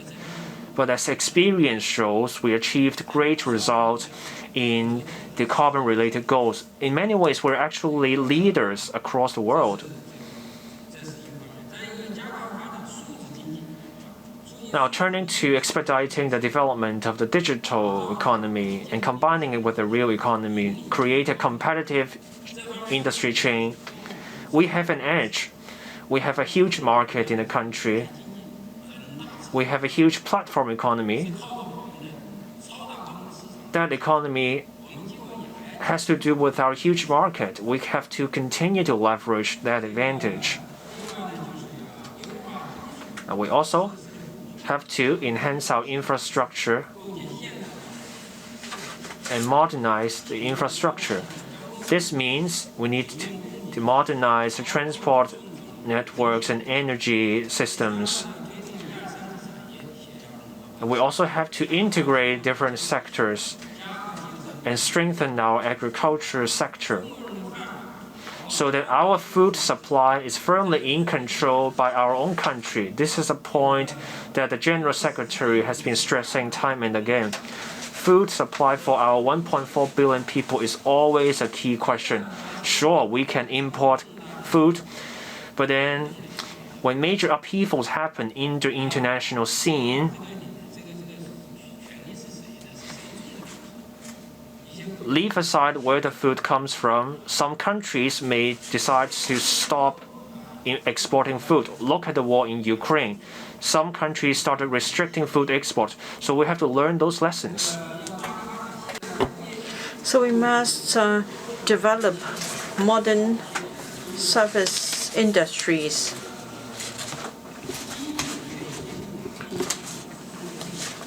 Financial services are most important to economic development.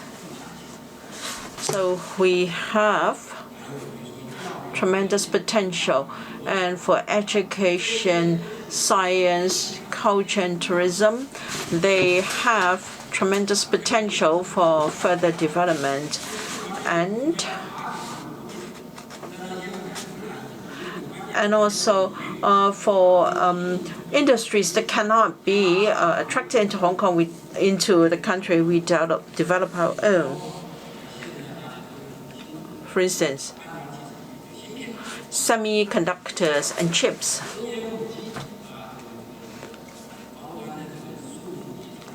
And also supply of high-tech devices.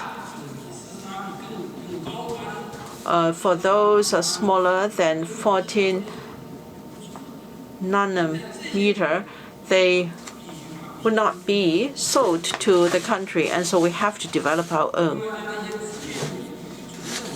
And in areas where we lack resources, such as important mine resources, and we should enhance our planning so that we can have our own safe and efficient development. And then we should make good use of our vast market. We should expedite our development of dual circulation in our economy. And we should promote high standard opening up. This is the driving force for building a modern socialist country. After so many years of opening up, we've already laid down the framework. And our system is being improved. However, there is still room for improvement. For instance,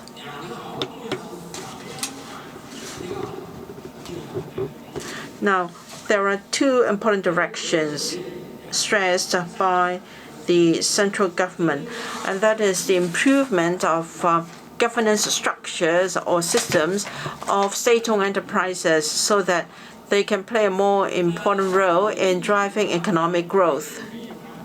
And as for private enterprises, it's usually at a critical juncture there will be voices from the community, not from the central government. Now, proprietors of private enterprises will fear this idea of common prosperity. When we talked about enhanced regulation of platforms, they will feel worried. In fact, they don't have to. And enhancement of taxation control. Now, we have got artists that have got a dozen of registered companies, and they try to evade tax using these shell companies. So when we investigate, they will say that we're trying to oppress the rich. No, this is entirely wrong. We must insist on tackling them. And we must address the relations between the government and also the market properly. And I think that this is a perpetual subject. We have to improve systems of the market so that there can be fair use of the market, and everyone should enjoy a level playing field so that we can have a stable and transparent environment. We must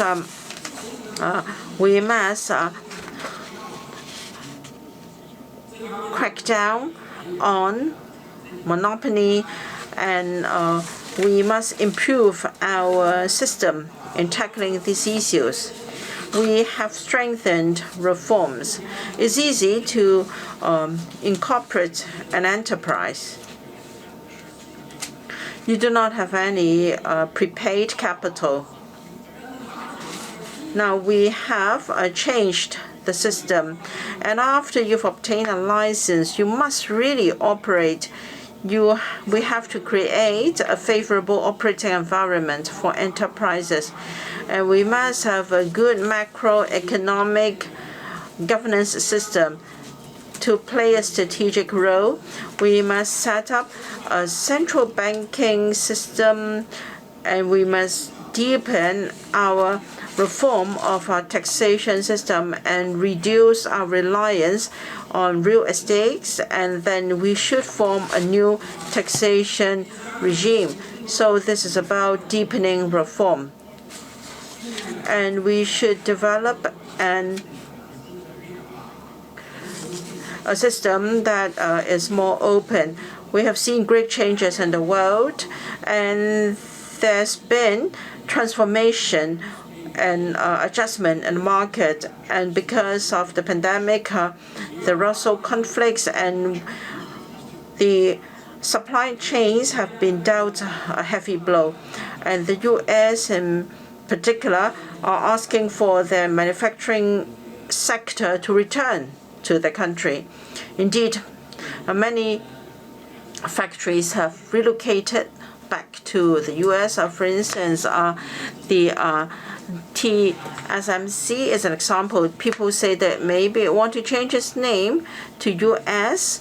and it spent $12 billion in Arizona, but the project has aborted. So there will be further investment. They are attracting their manufacturing sector to return to the U.S. And then there is the trend of regionalization and localization. They are trying to oppress our country. And in the industries where we have an edge, and in industries that rely high tech, they are imposing restrictions on us. For instance, photovoltaic products, there are new measures against us. President Xi is very visionary, and he has established a new development pattern of dual circulation. This is a way to promote high-quality development of the economy and to preserve our economic autonomy and to preserve national security. This new development pattern is not to change our national policy of opening up. Rather, we are driving higher quality opening up so that we can leverage our advantage as having a big market, and we should also enhance the quality of investment. And we should turn into a strong nation of trade, and there should be proper rationalization. And also we can have a negative list for foreign investment and to have a better business environment. And we should have high standards and broaden our free trade zones and expedite the implementation of the Belt and Road Initiative. And we should also use science and education to invigorate the country so that we can become a strong socialist nation. Our greatest weakness here is technology. And so the 20th National Congress report said that we should focus our scientific talents into building a modern socialist country with Chinese characteristics. We need science and technology. This is our weakest link and is also an important arena where there is conflict between the U.S. and our country. We must strengthen ourselves. And where do scientific talents come from? From education, of course. And therefore, we put science and education under the same heading. In the past, education was under social development, and now we have integrated science and education and talents and manpower. And because the central government has got overall strategic plan for human resources development. Now, human resources is our greatest asset, and science and education are important. We must start a new area, and we should bring in new impetus. So much so about technology. I will skip the details. We have to go along the way of common prosperity. Common prosperity is what is expected of socialism with Chinese characteristics. When it comes to common prosperity, there are 3 stages. The first, during the 14th Five-Year Plan, now by 2035, we have to have real progress, and then by 2030, through the middle of the century, we must achieve common prosperity. We have 30 years to realize these goals. There have been some misinterpretation or misunderstanding of common prosperity. When we talked about common prosperity, for instance, in Zhejiang, there is a trial zone for common prosperity. Now, we are not asking that to be achieved overnight. We have 3 stages with very clear goals and missions for each stage. We can have demonstration zones for exploration to learn from experience. Zhejiang, well, the president once worked there for 5 years. He knows the situation well. The ratio between the income ratio between city and rural areas is 2-to-1, and the gap is the smallest among all provinces. So it is in the best position to develop. So we must have accurate understanding of common prosperity. Now, we must understand the situation of the country, and we must understand what is high-quality development, and also we should strive in unity so that we can have a bigger pie. We must enlarge the market. We want common prosperity, not common poverty. We must have development in order to achieve this. And through a reasonable system arrangement and proper allocation of income and resources, we can have a good share of the cake. I think the weakest link here is the discrepancy between cities and rural areas, and also the income gap of these two places. So we must do this in sync. We must ensure that income can be in sync with economic development, and we must raise the personal income with national income, and we must have good allocation of resources. The process of income distribution should be such that the workforce should enjoy a share. Now, turning to redistribution, there needs to be greater targeted approach in redistributing the wealth and in terms of welfare. And we have to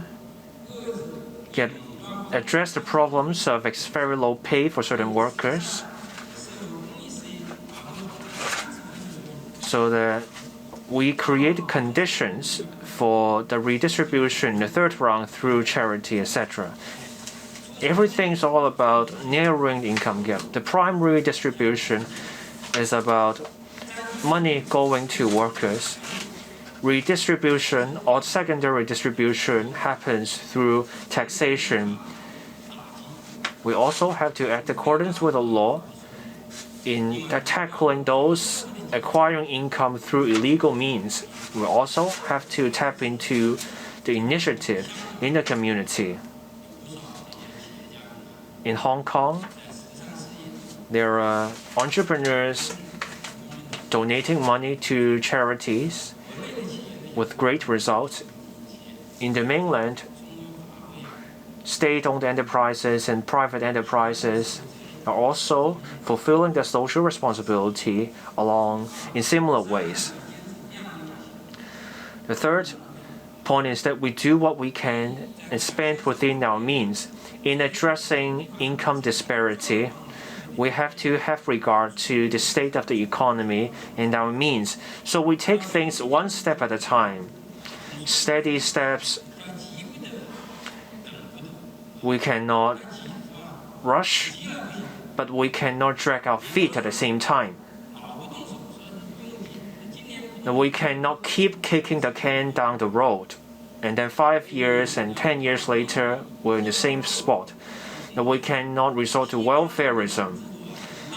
In the West, the democracy is all about offering people promises that only end up being broken. The politicians there overpromise and underdeliver.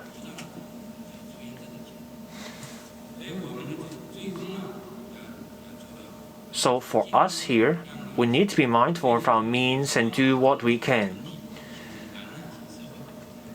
In the end, we want to address the income disparity problem.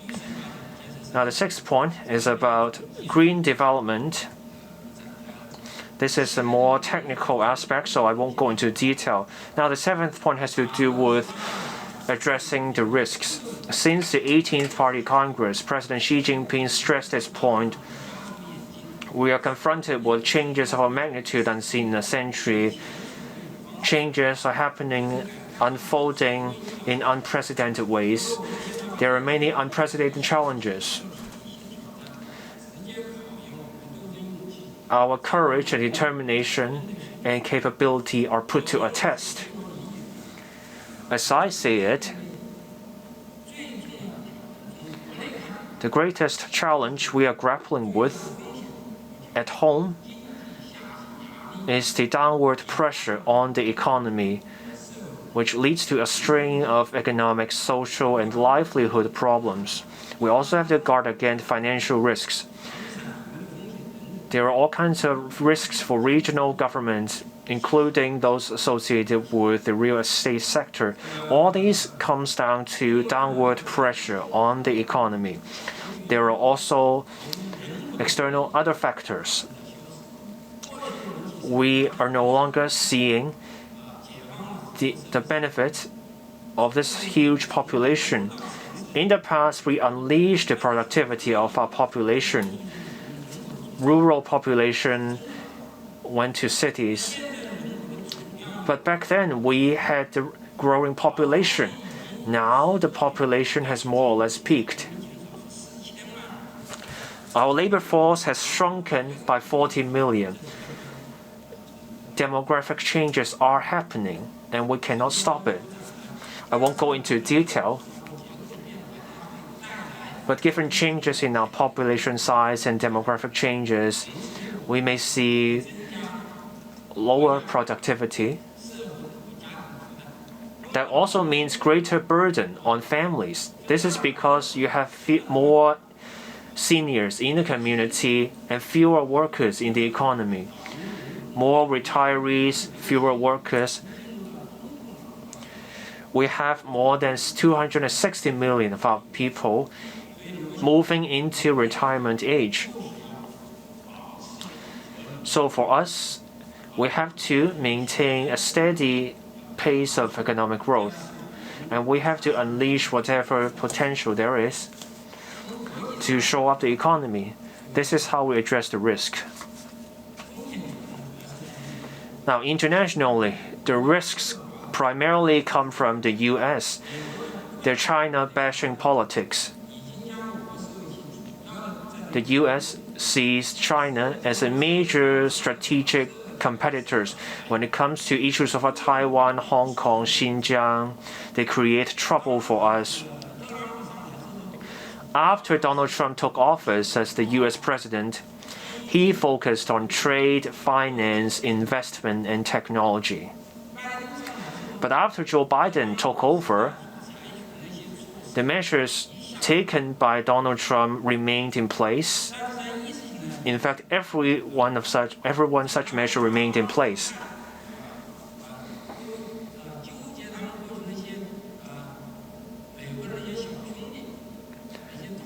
The US ganged up with its own allies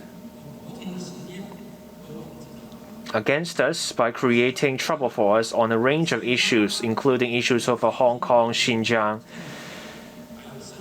and also the South China Sea.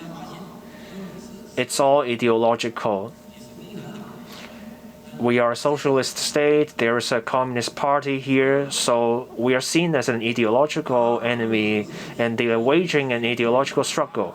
They're trying to contain us across the globe, infiltration, sanction, disrupting our supply chain, smearing.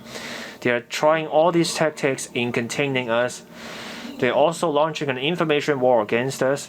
They're trying to disrupt our institutions and undermine the Communist Party and stopping us in our attempt to achieve our rejuvenation. So internationally, this is the greatest risk for us. So we cannot afford to have any illusions. We need to prepare for the worst case scenario. We need to strengthen our ability and courage to fight and rally people around us. In that way, we can overcome any challenge, foreseeable or unforeseeable.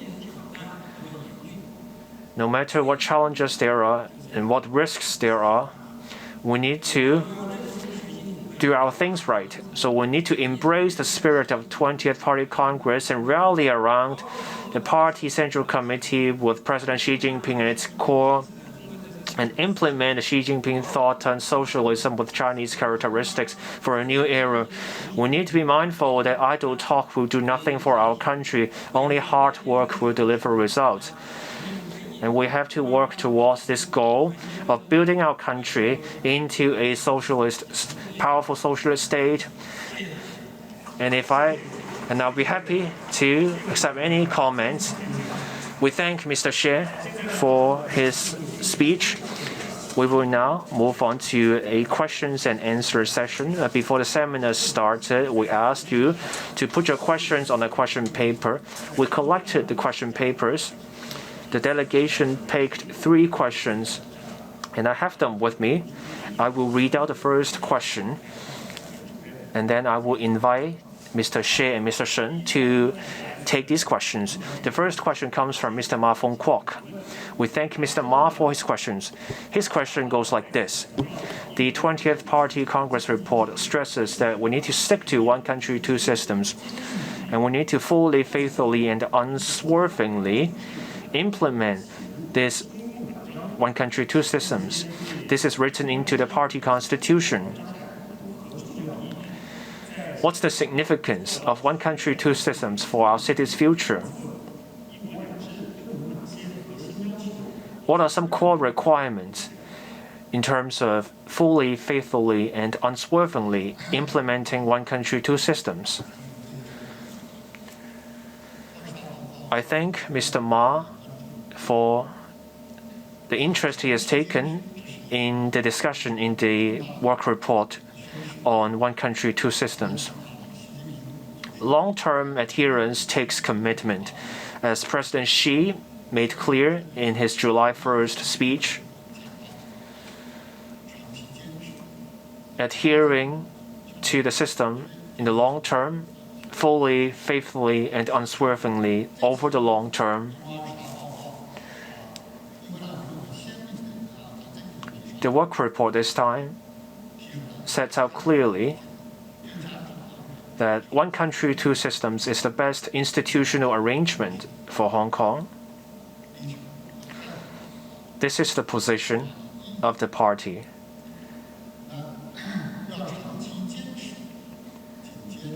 Long-term adherence means two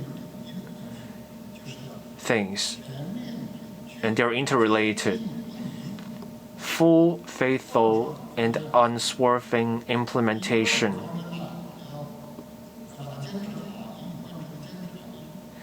Means this. You have to fully, faithfully, and unswervingly adhere to something.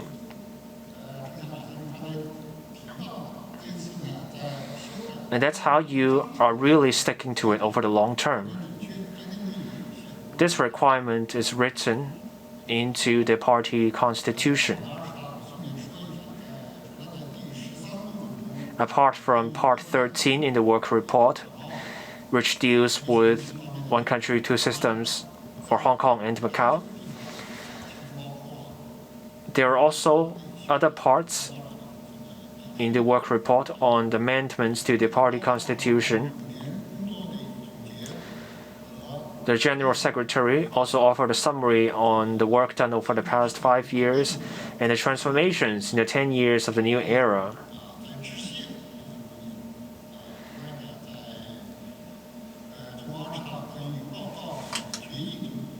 There's also the party constitution, party resolution on the work report. Full, faithful, unswerving implementation are crucial parts of long-term adherence.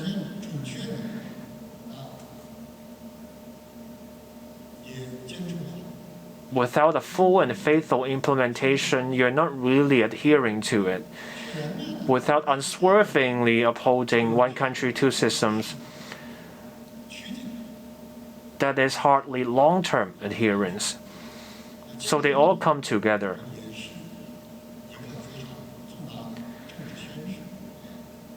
Unswerving adherence takes political commitment.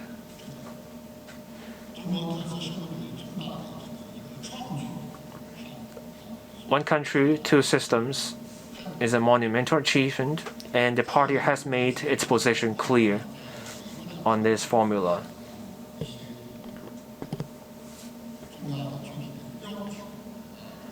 Some requirements are set out in the work report. Improving the systems and institutions under one country, two systems, for example. The formula needs to be underpinned by systems and institutions. There's a need to uphold them and improve them.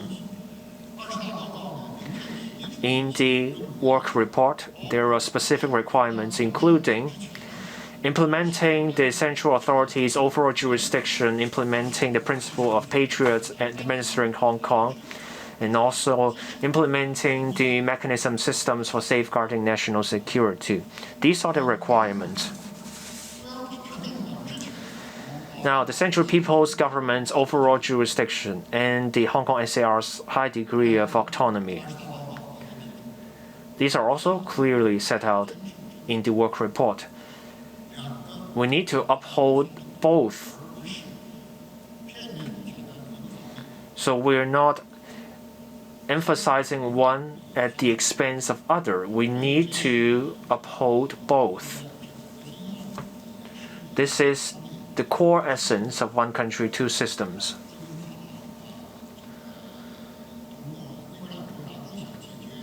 When the Basic Law was first enacted and one country, two systems was first conceived, patriots administering Hong Kong and also Macau, all these are crucial parts. They come together. And there are also other points in the report. As President Xi said, on other occasions, one country, two systems. We talk about one country with two systems. So both should be equally emphasized. We can't be lopsided. We cannot just focus on one and ignore the other. Without a country, then there is no two systems. Without two systems, then this is not really an SAR system. So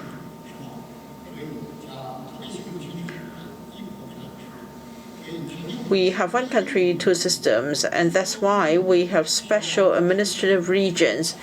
We need to understand this in full and properly. And we need to implement and realize this policy.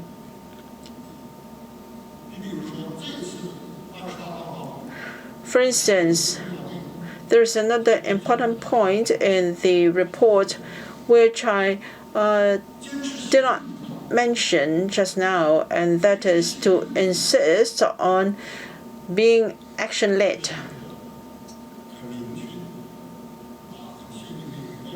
This is a very clear expectation in the report. It is in line with the basic laws of Hong Kong and Macau.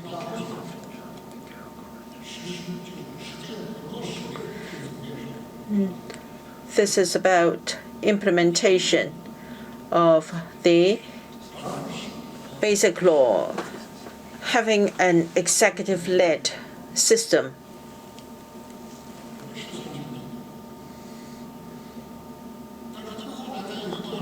And then for a while, in Hong Kong, did we fully and accurately grasp this executive-led idea?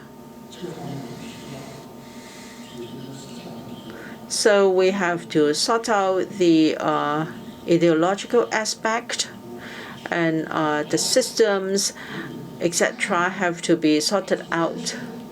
So adhere to the system on the long term and full and faithful, resolute implementation of one country, two systems.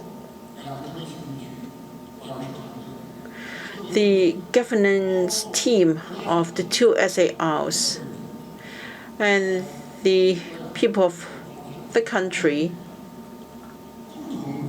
should work together on the one country, two systems policy so that the system can be sustainable, and then it will have a part to play in the country. It's excellent that Mr. Ma has taken note of this point in particular. Let's work hard together. Thank you very much, Mr. Shan, for your very clear response. The second question I have here is from Mr. Xiong Wai. The report mentioned that we must give full play to the advantages and strengths of Hong Kong and Macau, and we should strengthen our position as an international financial trade center. And what support will the Central People's Government give us, and how we can complement with Shanghai in these important areas? This is a very good question, because this is a subject quite familiar to many of us. Before I came to Hong Kong,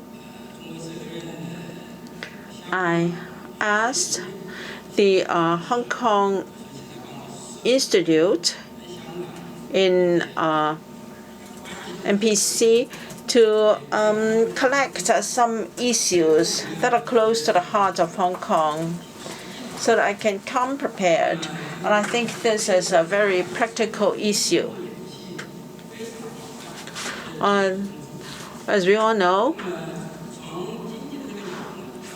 there's a lot of economic cooperation between Hong Kong and the mainland. Hong Kong is the second largest export destination, and Hong Kong and the mainland are important partners of one another. So from the perspective of trade link, now in 2021, the trade volume between the two places was $360 billion, up 8.5% over the previous year. Now, on the investment, Hong Kong is the largest source of foreign investment for the mainland and the first destination of mainland capital. In 2021, there was $1.4 trillion of investment, and FDI, including those in financial services, included.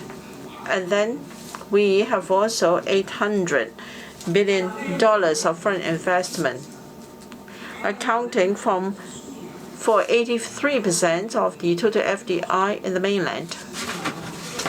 So I'm of the view that whether we talk about trade or investment, Hong Kong is playing a very important role. It is an important platform and also a hub.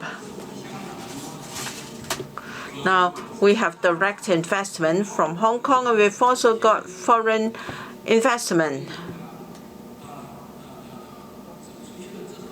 And some of the capital returns after going out. So for financial links, Hong Kong is the primary listing place for IPOs of China enterprises.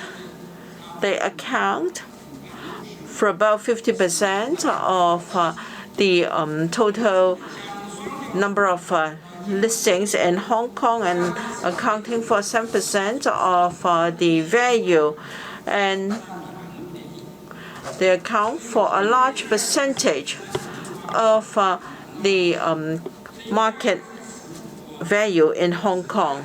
So Hong Kong also accounts for 70% of the listings. So Hong Kong is a very important place for financing of mainland enterprises. It's also the largest renminbi offshore market. As of June, we have $815 billion of renminbi assets in Hong Kong. In 2021, for renminbi denominated security bonds, the amount was $550 billion, the largest renminbi offshore market of the world. So whether we are talking about trade, investment, or financial services, the links between the two places are very close. Now, in Hong Kong, there is a government support and there is also market support, and then there is a mutual benefit and complementarity. So these are very important relations. And the second question is about cooperation between Hong Kong and Shanghai in areas of aviation and shipping. In terms of shipping, I think the two can complement one another in their strengths and promote one another's development. Hong Kong's internet, the both have also equally strong in terms of shipping industry. Shanghai has a high throughput in its port and is developing at a very high speed. And for Hong Kong, we are stationed in PRD, and it has got advantages in this regard. For entry port trade, Hong Kong has the mainland as its support and is connected to the world, and this is the advantage of Hong Kong. There is lots of room for cooperation between Shanghai and Hong Kong in shipping and in trade. They can each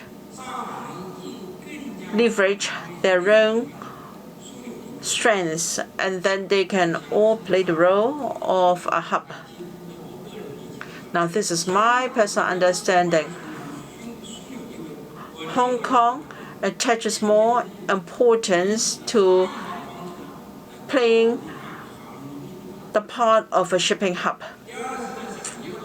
And then cooperation in industries. Shanghai can improve its spatial planning and then can serve the Changjiang Delta. And it should strengthen its ocean-going capacity. For Hong Kong, we should focus on our radiating effect to neighboring cities so that Shanghai and Hong Kong can work together to build a cluster, a world-class cluster in shipping, so as to consolidate China's position as a world shipping center. They can also take part in RCEP and also the Belt and Road Initiative, so that they can together build a shipping system. And of course, that needs the coordination and planning of the country, and the two governments have to support this.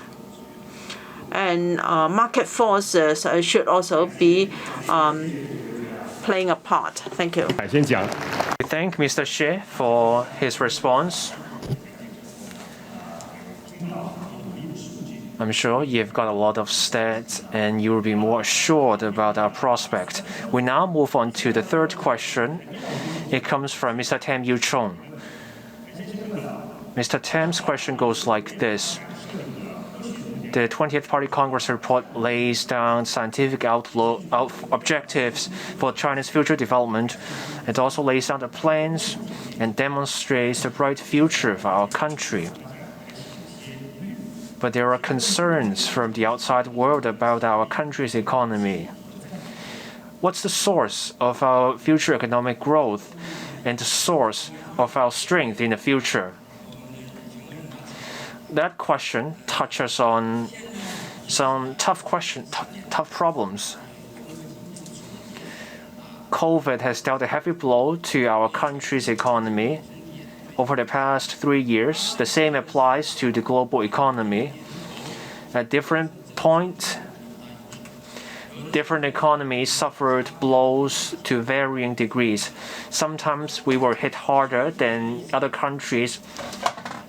It's the opposite case at other times.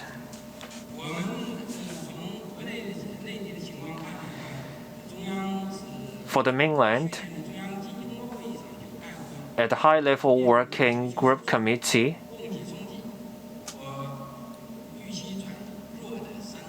we saw a triple whammy that had to do with how income levels fell and the economy was hit hard. But that came down to COVID, geopolitical tensions,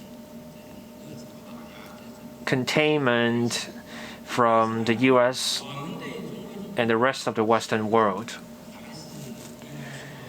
But as for our outlook on China's future, we are confident in our country's future economic development. What gives us the confidence? First, we have institutional superiority.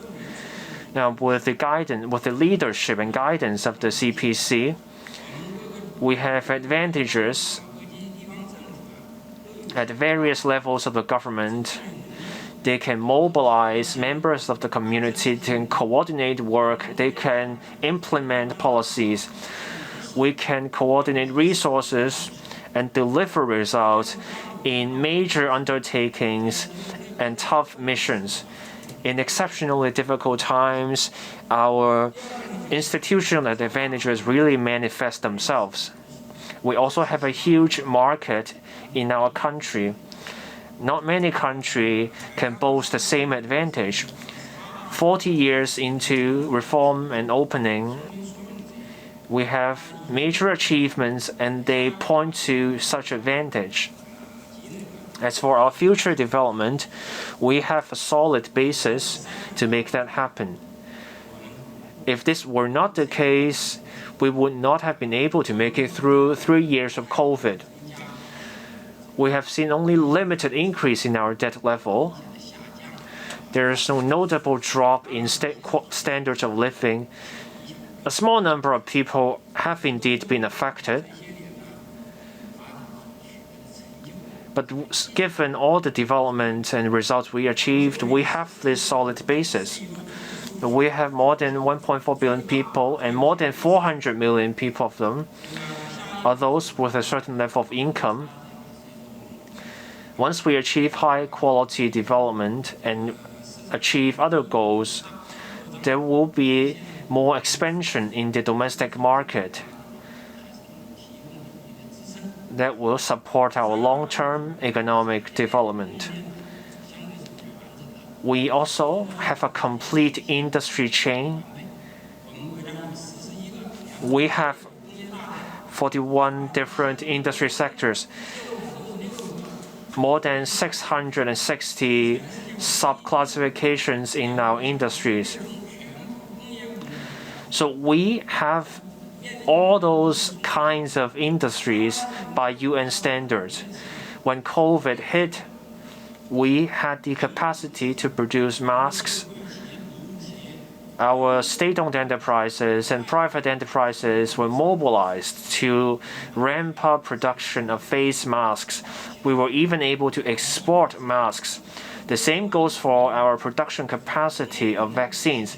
We have a wide range of industries in our economy. The same cannot be said for smaller economies. Now, for the more than 500 industrial products we have, our country is a leader in terms of capacity in over 40% of such industry products. So we have a full industry chain.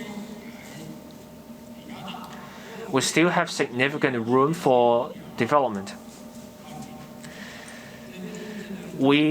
Our per capita GDP was at roughly $12,500. For middle-income developing countries, their per capita GDP is roughly $25,000 to $35,000. So there is room for us to double the per capita GDP of our economy. So we're not done with our industrialization and urbanization drives. 36% of our population are still living in rural areas. So there is room for further urbanization.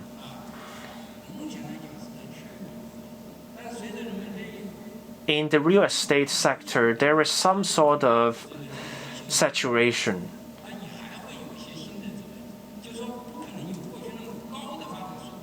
But then, even for the real estate sector, even if they cannot grow at the same breakneck speed as what happened in the past, there is still room for development.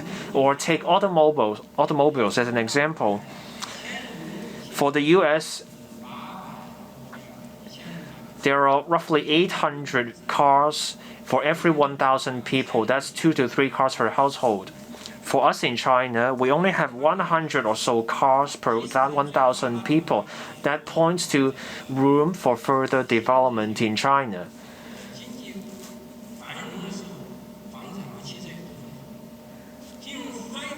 The car market, the home market do well in times of economic boom. When the economy goes south, those markets, the automobile market and the home market, also suffer. So there is still room for growth for our country. There is room for redoubling our capacity and growth by 2035. There is also significant room for growth in the green sector. Take the new energy vehicles for us. We export a lot of those new energy vehicles.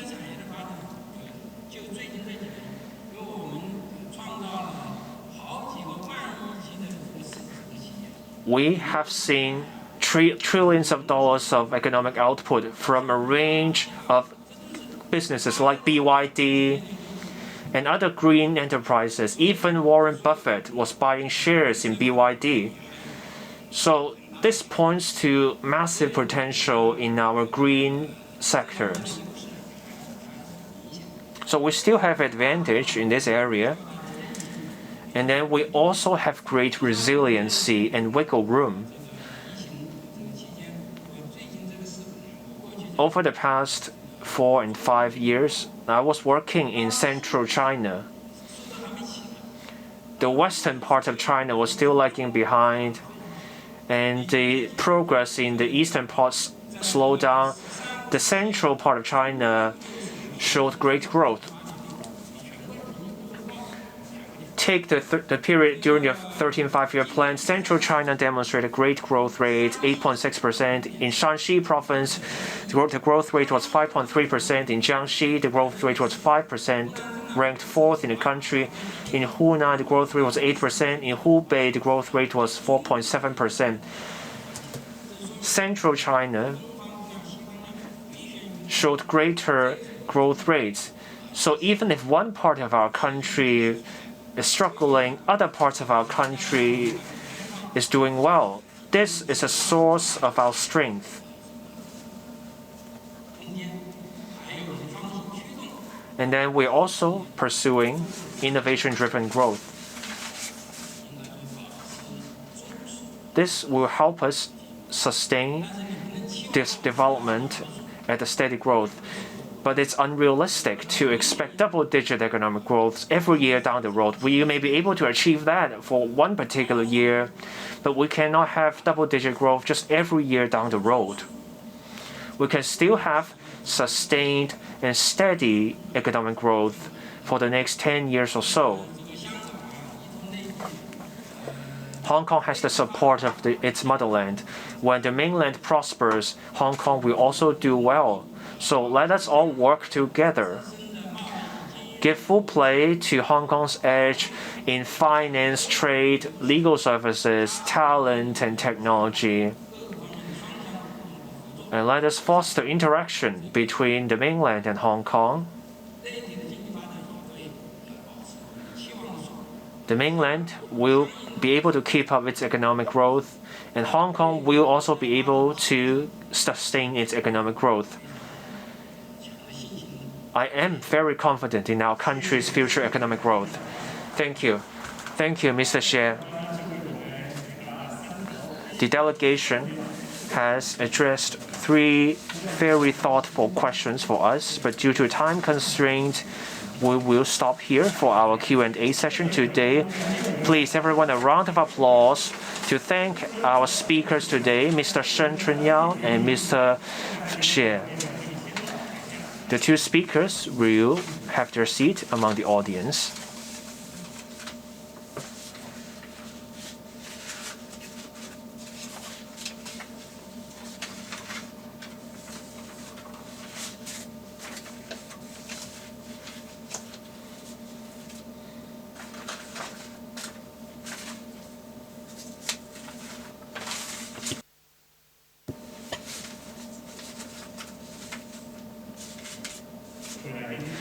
Guests,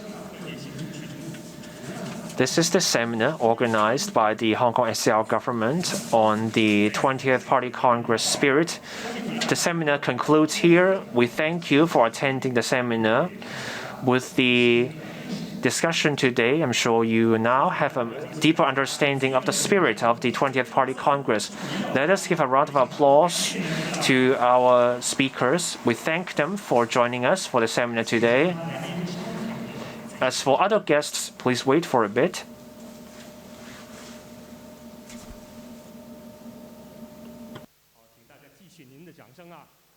Please, another round of applause to thank the speakers.